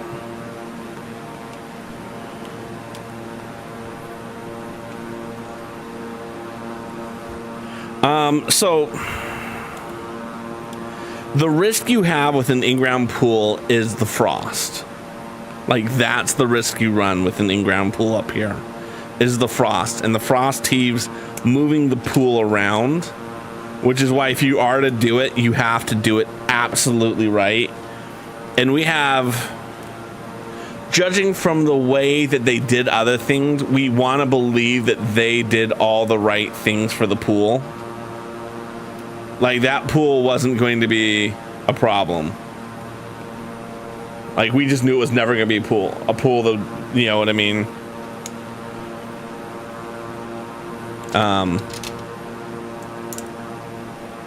Because they clearly went big, or they definitely followed the philosophy of go big or go home with their pool. Again, no shame. You do what you gotta do. But yeah, and I think, yeah, what we would have hated to have happened is that the pool failed inspection, and then we're like, oh shit, what do we do now? Like, that was the fear.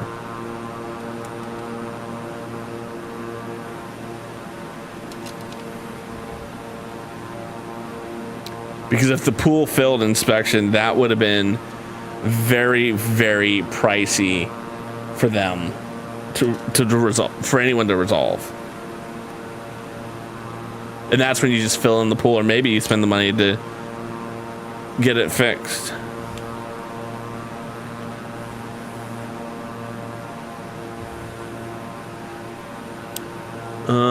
Oh, okay. I see what I did wrong.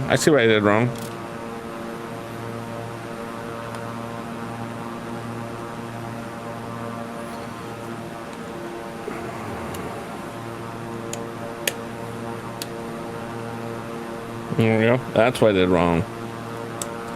Perfect.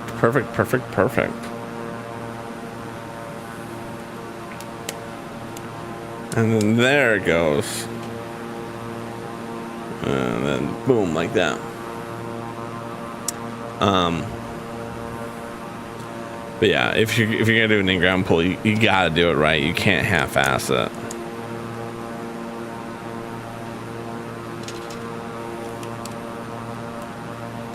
Well, I saw one person do, and I thought it was a very interesting strategy.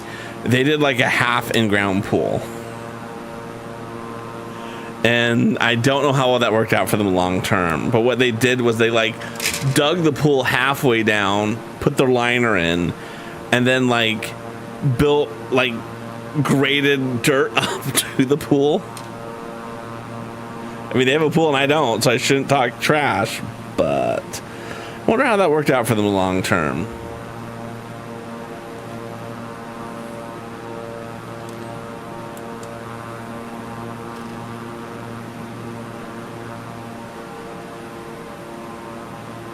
Whereas I just, again, I know that the next door neighbors, they did it right. They put all the right money in the right places. All right, and then that's going to go there. Oh, I'm very glad to see this. There we go. And that's going to go like that. And the same thing over here. Like that. Okay. And then these are going to click on like that because they have to go into the spots. Like that.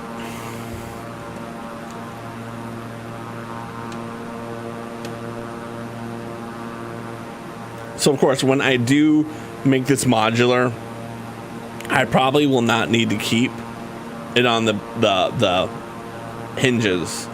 Like, that will be something I'll be able to take off. Ooh, that's awesome. Are you going to build on stream or are you going to build off stream? That is an attractive set.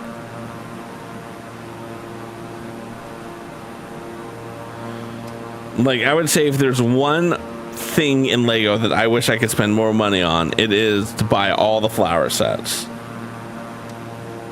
Because they are, I do think that they are one of the better display pieces sets.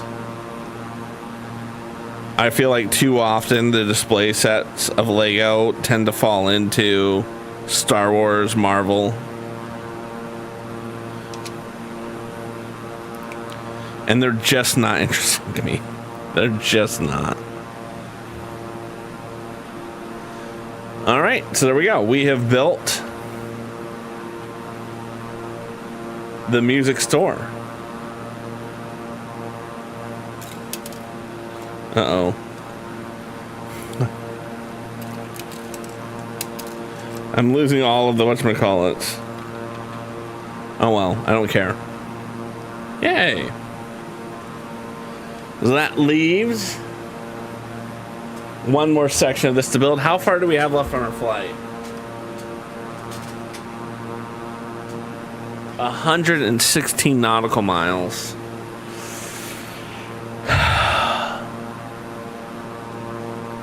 I'm going to take a quick bio break. That's what we're going to do. We're going to start with the bio break. Dad will be right back. Dad will be right back. He might use the bathroom. He might get a snack. He might move Audrey. He might move Sam to his bedroom. He might move Maggie. He might go to get a snack or a drink in 5 minutes. He might be right back in 1 minute or 2 minutes, 3 minutes, 4 minutes, 5 minutes, 6 minutes, 7 minutes, 8 minutes, 9 minutes, 10 minutes, or an hour. If you see a streamer's name pop up in the chat, he might come to rate someone. He might just come to go. He might just come to go to the bathroom also. And please don't say he needs to go poop. And I was ready for the grand finale. And we all shout, he's gonna be right back. He's gonna be right back. Dad will be right back. Dad will be right back. He might use the bathroom.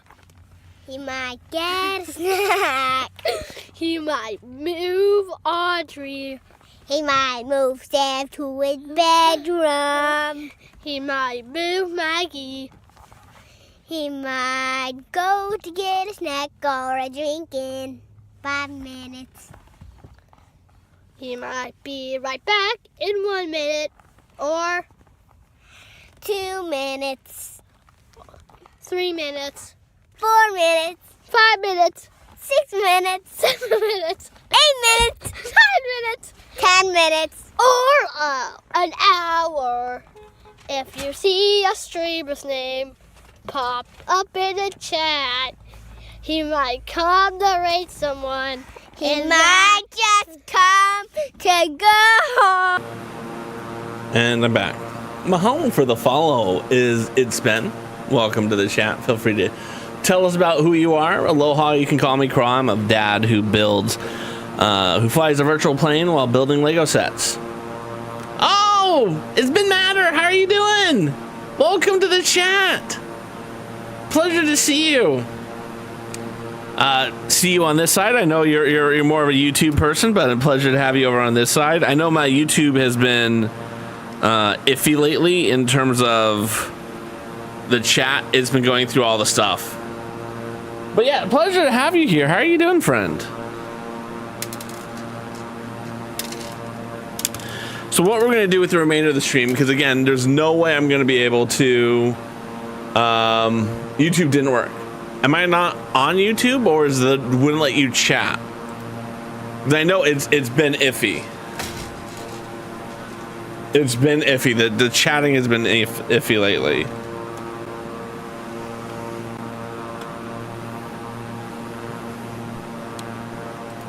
It wouldn't let me. Yeah, no, it's been iffy. It really has been. Yeah, so I apologize about that. All right, cool.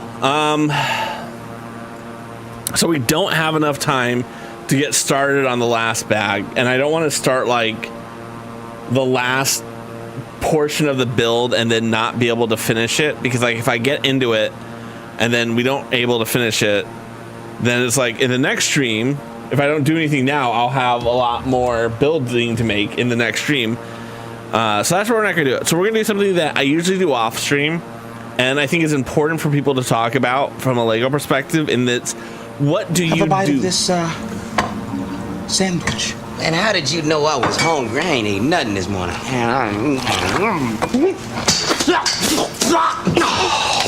You trying to kill me? If you're going to pass in white America, you are going to have to learn to like mayonnaise. No. Yes, mayonnaise. It's what do you do with your extra pieces? How do you organize them? How do you put them away? And that's something I should do off stream.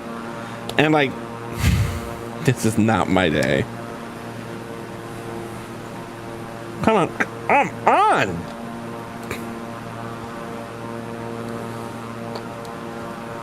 All right, we're gonna have to fix that.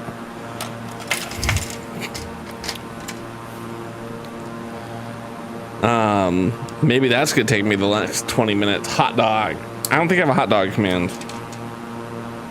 There, that got fixed.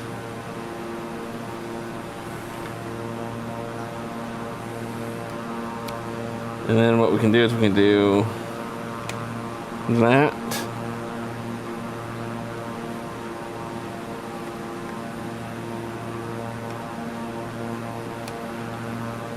And then that's going to go forward. And then we'll rotate them in together like that. And then that will allow me to push that down. Perfect. That's exactly where we need to be.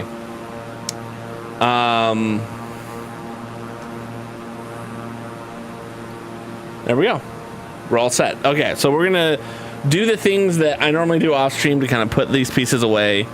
And then I've got more sorting that I can be doing. But so I generally like to put my Technique pieces in one area, my tiles, and that's gonna be in the tile area.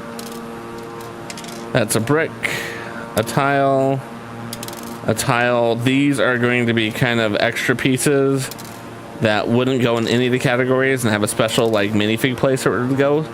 That's gonna go there. Cool. So let's go get out our boxes.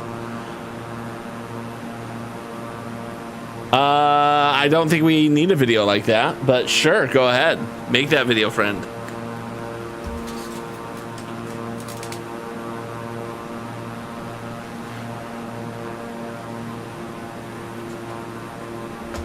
And actually what I'm going to do is I'm going to use my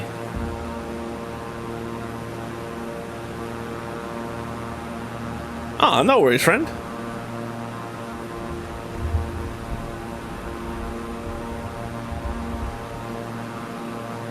There.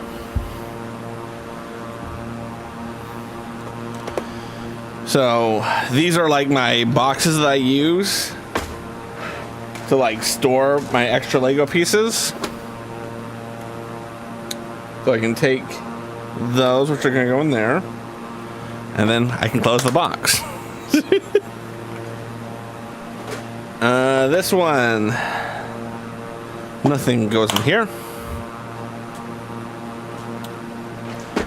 The one thing I want to do is I want to build a cart that I can have all of these on that has like just a top part, and then I can take them out, put it on, and that's like my next dream.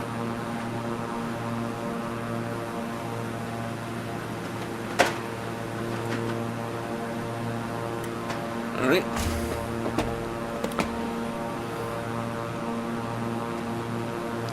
So as you can see, that's going to go into there. This is a decorative tile, so it's going to be put into there. This is a wedge. Not a wedge. Wedge. Single color. You're going to go into there. Now you can close all these. I'm going to crash? No, I'm not going to crash. I'm not going to crash.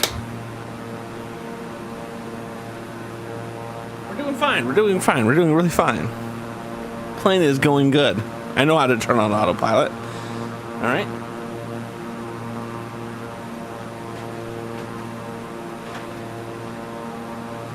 This is bricks. So I need Technique and minifigure pieces.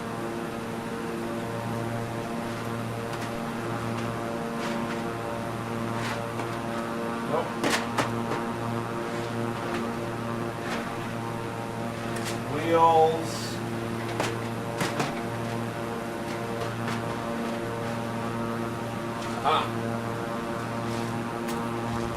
That was a cloud. All right. And then there we go. And then this half Technique tin. And And if we still have time, also, I don't think.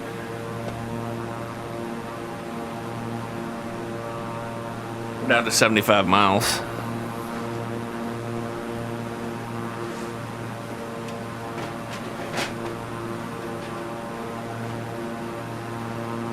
Slopes.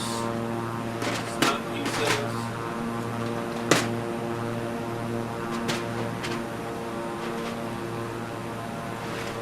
More snot. More bricks.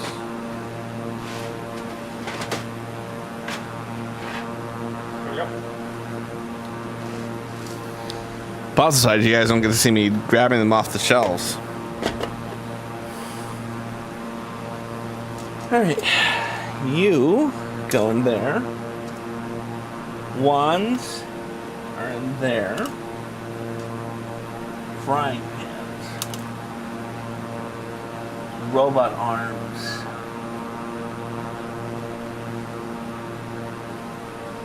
I don't know where my robot arms are.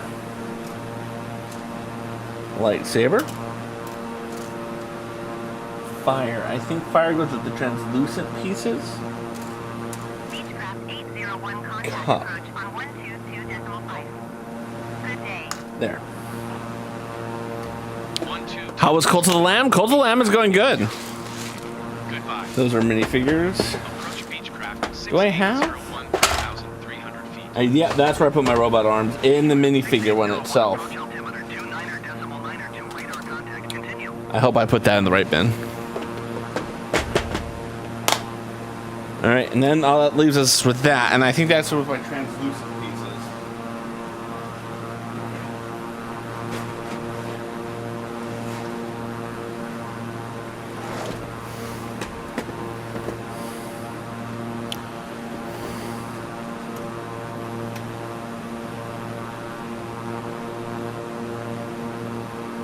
Yes.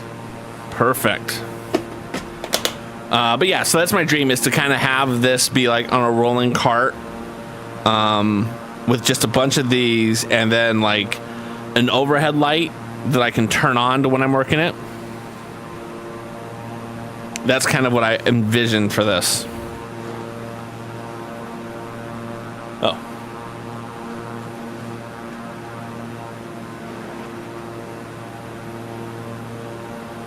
I would say Cult of the Lamb is a kiddie horror game. It's not like truly a horror game, but it's, you know, kind of is, kind of isn't.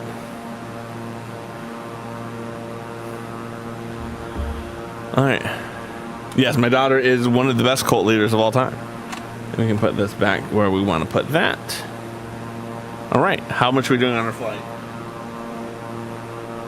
62 miles, so I can just slide over there.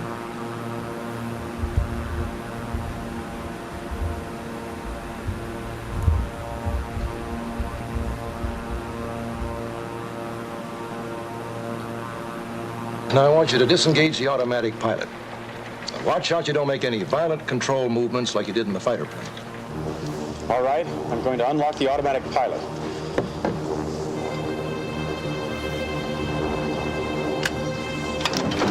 Just remember the controls will feel very heavy compared to a fighter. Don't worry about that, it's perfectly normal. All right. Now let's actually turn it off. The dream is to be able to do that in such a way that it just does it automatically. All right.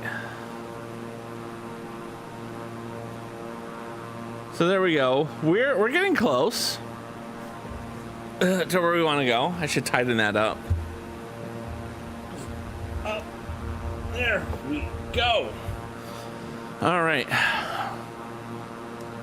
Let's put our flaps down. Beechcraft 801 contact Cape Town Center on 124.7. Good day.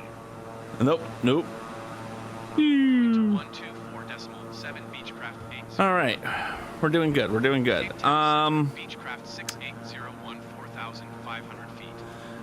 Can't really see chat right now, so I'm gonna bring. Center altimeter 29.92 radar contact. Continue. Let me put that onto my Twitch chat stream manager. There we go. So that way I have a shot of seeing what you guys talk about. There it is. White queso is amazing.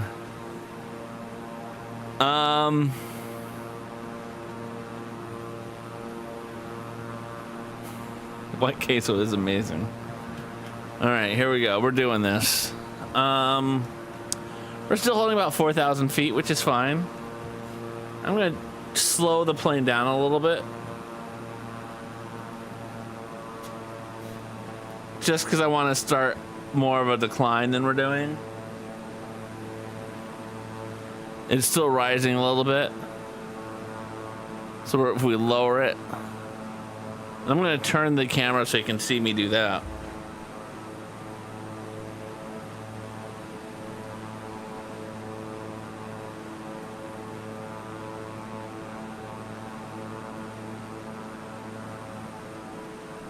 I figure you guys want to be able to see me.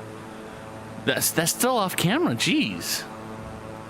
All right, we'll have to figure out a better way to get that into this camera view.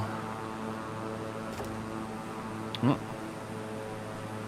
All right, we're slowing down. We're now at 51 nautical miles out. I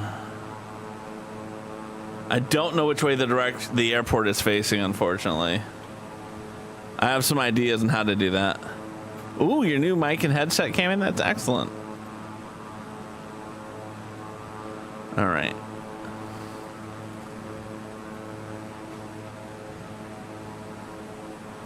Okay. Let's look at the airport. See if I can get how close I can get into it. I don't know what direction it's facing. But we'll turn back on GPS. No bots can stop you. There you go. Beautiful country, South Africa. Really is. Beautiful country.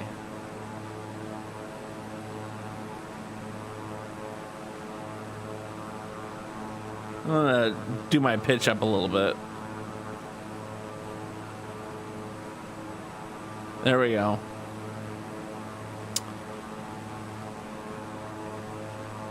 Guess what? What do you want? Aloha the bot. The microphone is a HyperX. It's the red one. Ooh, nice.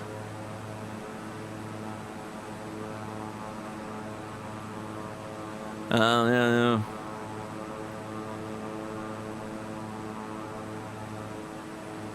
Just beautiful countryside that we're seeing right now. They're flying over it. We took it down to about 65% on our engines. Took us down about 200 knots. We're doing good. We're about 3,000 feet, 44 nautical miles out. It's going well. It's going well. But yeah, so we will, we're taking next week off. We will not having our stream next Friday or Sunday, unfortunately. My church is having its annual Epiphany celebration. So me and the kids will be busy Friday night, all day Saturday, and all day Sunday. So we will not have time to stream.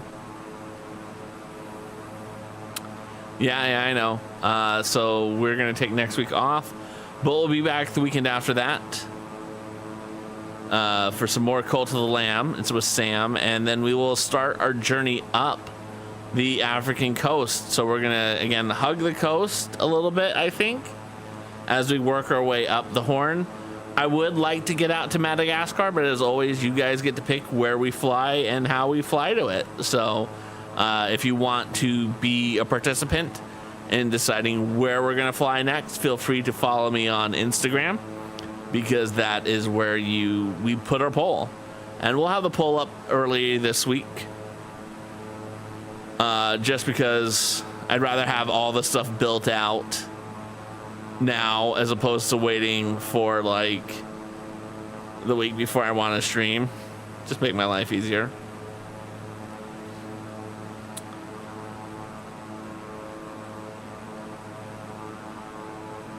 So it's interesting. Last time I flew, in the upper left-hand corner of our screen, there's like a little dial, and it allowed me to like see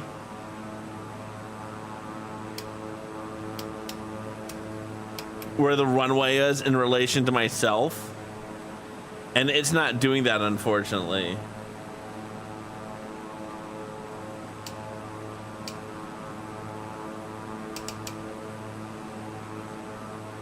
Oh, still going for the LOL.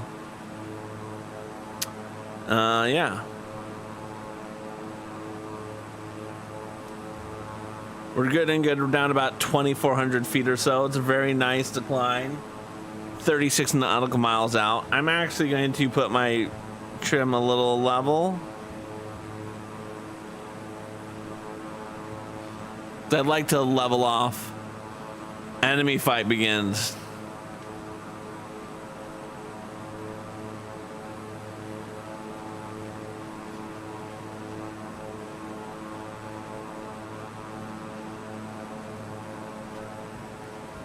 Okay. Why am I? Oh no. Y'all, we are low on fuel.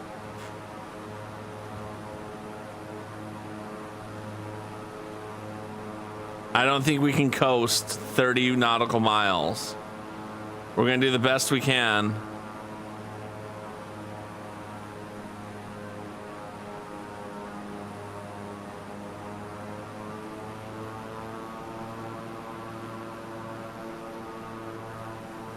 But we'll have a bite of this sandwich. Man, how did you know I was hungry? I ain't ate nothing this morning. You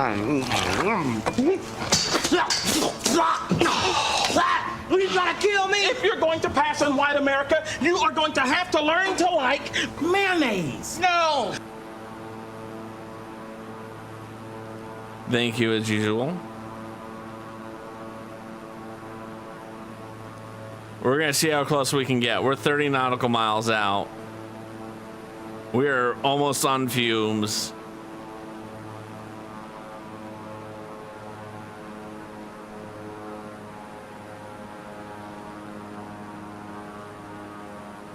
I don't know why my plane took off with such a little amount of fuel.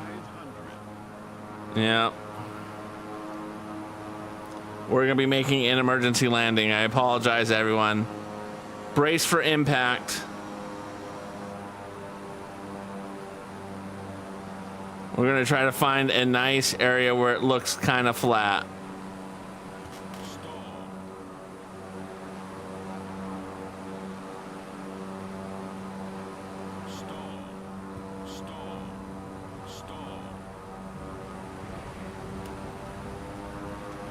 I like how it's like excessive taxi speed.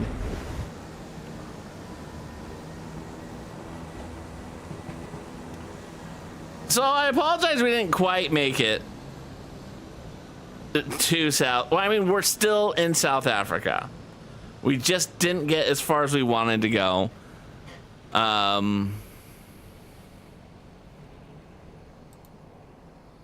We just didn't get as far as we wanted to go, unfortunately.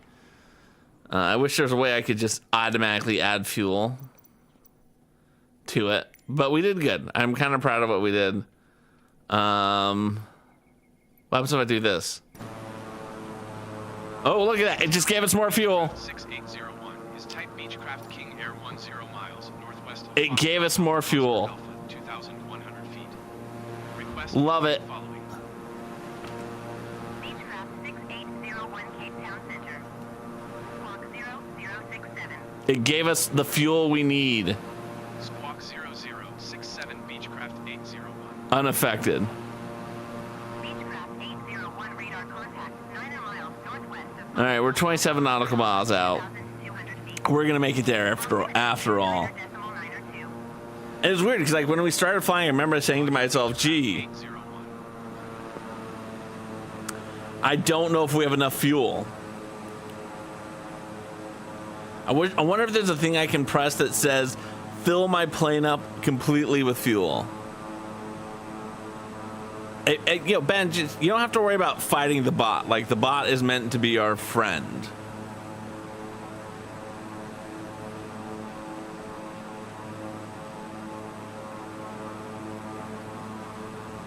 All right. On the positive side, I can see the little pink lines, which can help me know how well I'm lined up with the runway. Okay. We're about 2,000 feet in the air. 23 nautical miles out.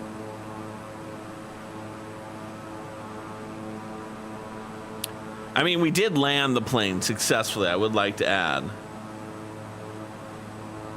I'm going to pull up a little more because I don't want to be declining that much. 01 contact. Cape Town approach on 119.7. Good day. 119.7 Beechcraft 801. Goodbye. All right, we're almost in line. Cape Town approach Beechcraft 6801 1,700 feet. All right. And now we're going to start turning because we're in line with the runway now.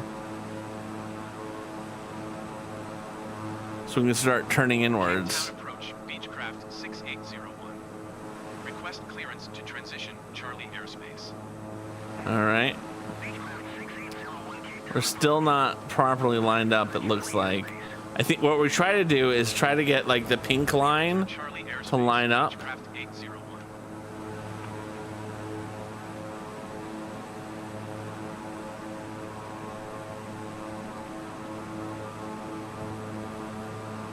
There we go. That's a little better. Okay, Ben. We're about 18 nautical miles out.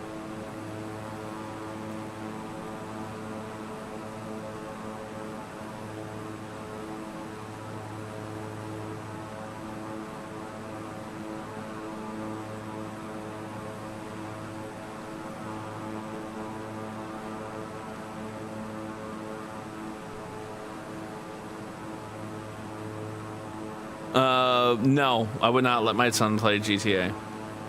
He is too young for that. He's 11.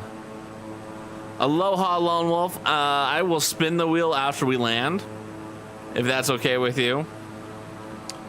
If not, I will be happy to redeem your points. But welcome on to the chat. It's always a pleasure to have you here, friend. Oh, no rush. Greatly appreciate that. Yeah, we're trying to get our landing on right now. This is totally our first landing. We didn't accidentally land when we ran out of fuel, and then we didn't have to do that. Like, we legitimately are landing right now. What about Portal? I played Portal, and he did not seem interested at all in Portal. He thought it looked kind of lame.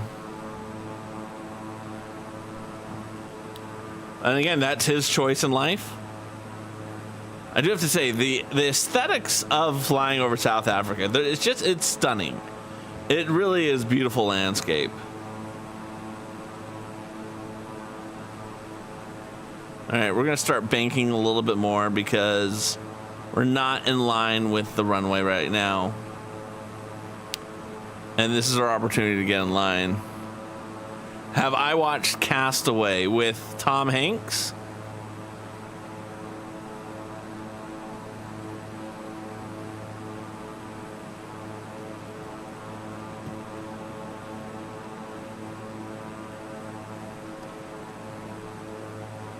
I think our landing gear is still down, so we're gonna put it back up.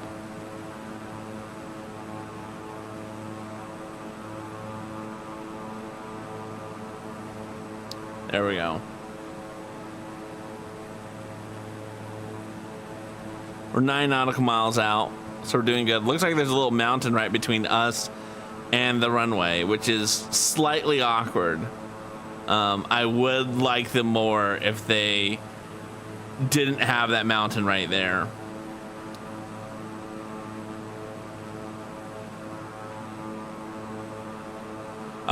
Yes, I've seen. It's one of my Tom Hanks is one of my favorite actors, and it is one of his best roles. Oof, we're gonna cut in that mountain kind of tight.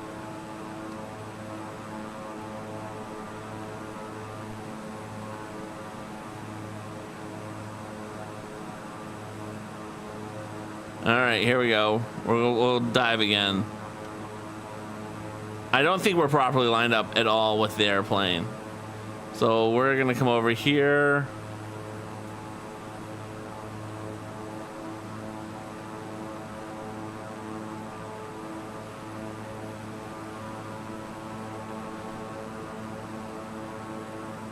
Just so that we can get that pink line lined up again.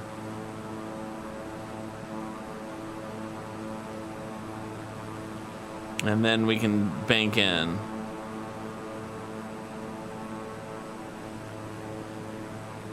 About 6 nautical miles out. We're gonna slow down.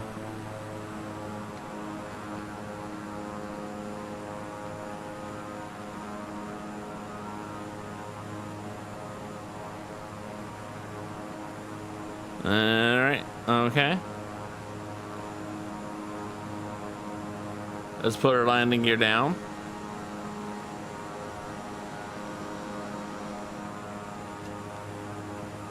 Let's zoom in. We're very low to the ground, which is fine from a landing perspective. Game is lagging just a little bit. You can't stop thinking of FedEx. Ooh, yeah, we're off the runway. Right, like that is...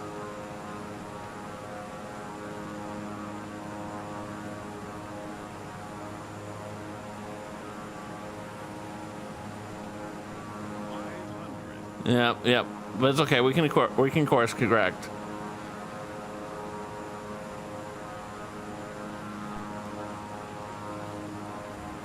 Killing power. Cape Town Tower Beechcraft 6801 is 1 mile north, 500 feet with Oscar to land. Beechcraft 6801, Cape Town Tower. Altimeter Break. 21296 at 4. Enter left downwind runway 01. There we go. We stuck the landing. We're really good at what we do here. Excellent. And now we can turn that off. And we can turn that off. And look, it gave us credit. Like, this is a screen we don't get to see here very often. We got credit for that. I'm so proud of us. Mahalo for being here, everyone. I greatly appreciate that. Continue. No, we not want. That is not what I want to do.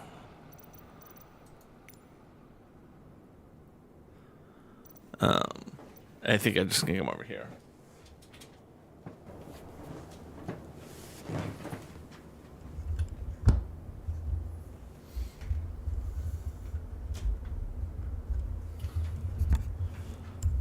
And up we go. There we go.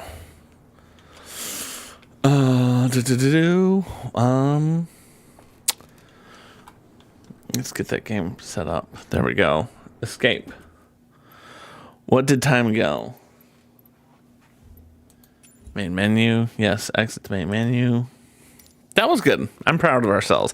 So we're now in South Africa, and we're going to be able to work our way back up the African continent as we continue our around the world journey. Yeah, we're doing good. Let's get the prize wheel out for Lone Wolf, see what they win. They want us to start on lucky number 13. Let's see what you win, Lone Wolf.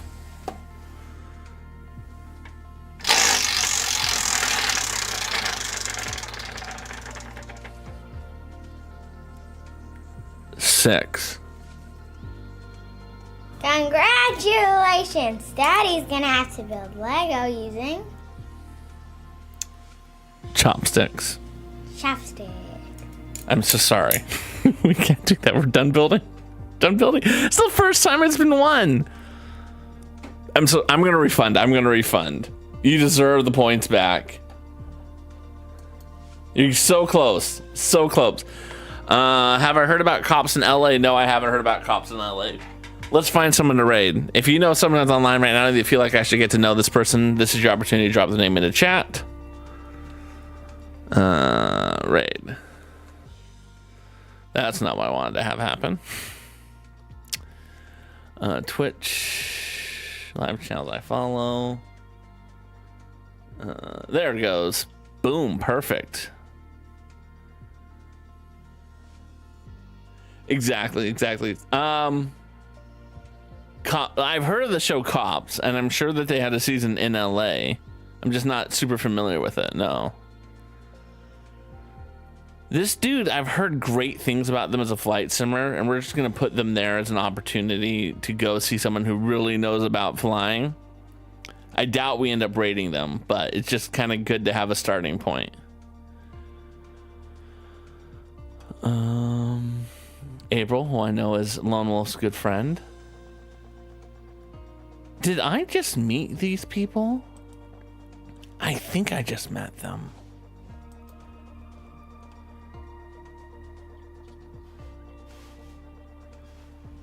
I mean, not a great first impression.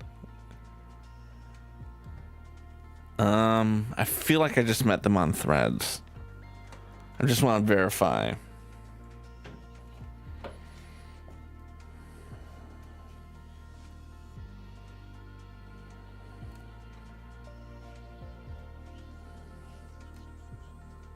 I did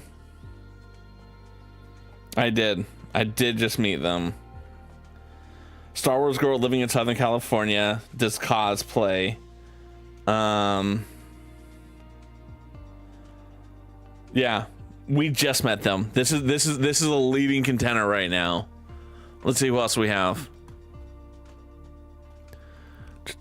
Just in case there's someone that like I absolutely have to. We're just double checking. You know, someone who I would feel terrible if I didn't pull off a raid to them.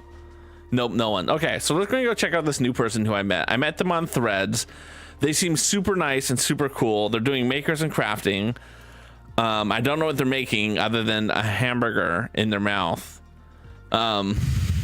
She's happily married. She's from Southern California. Her name is Chic. Her name is Chic, a cosplayer and gamer in the internet realm. And she just seems super cool, super dope. So let's go meet a new friend.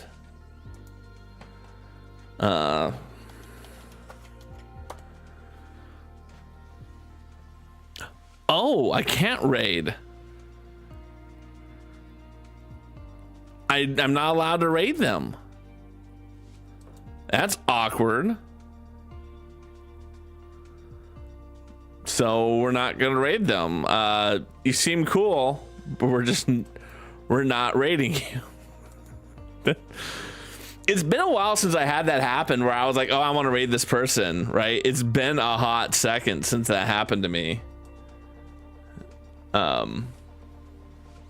So guess we're not raiding you. Yeah, April, we raided April recently and she is very cool. I do enjoy her. I just want to look to see who else there was. That was so weird. Like, it's been a while. I mean, I understand. I think for a lot of people, they don't want raids from random people. They have rules about that.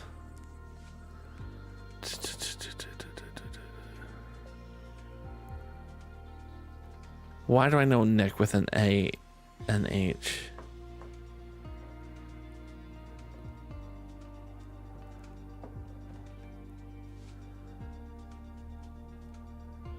Yeah, let's go raid Nick. Although it doesn't look like they're doing anything. It doesn't look like they're actually playing Cult of the Lamb. But yeah, let's raid him anyway. Let's raid him anyway. Nick with an H. And if this doesn't work, then we're just gonna go to April. Absolutely. Yes, we can raid this person. Who knew it was gonna be so tough to like actually find someone to raid? Mahalo for being here. We're off next week. Next week we'll be doing some stuff, and then the week after that, yeah. Mahalo for being here, everyone. I greatly appreciate each and every one of you. Let's go. Let's meet Nick with an H.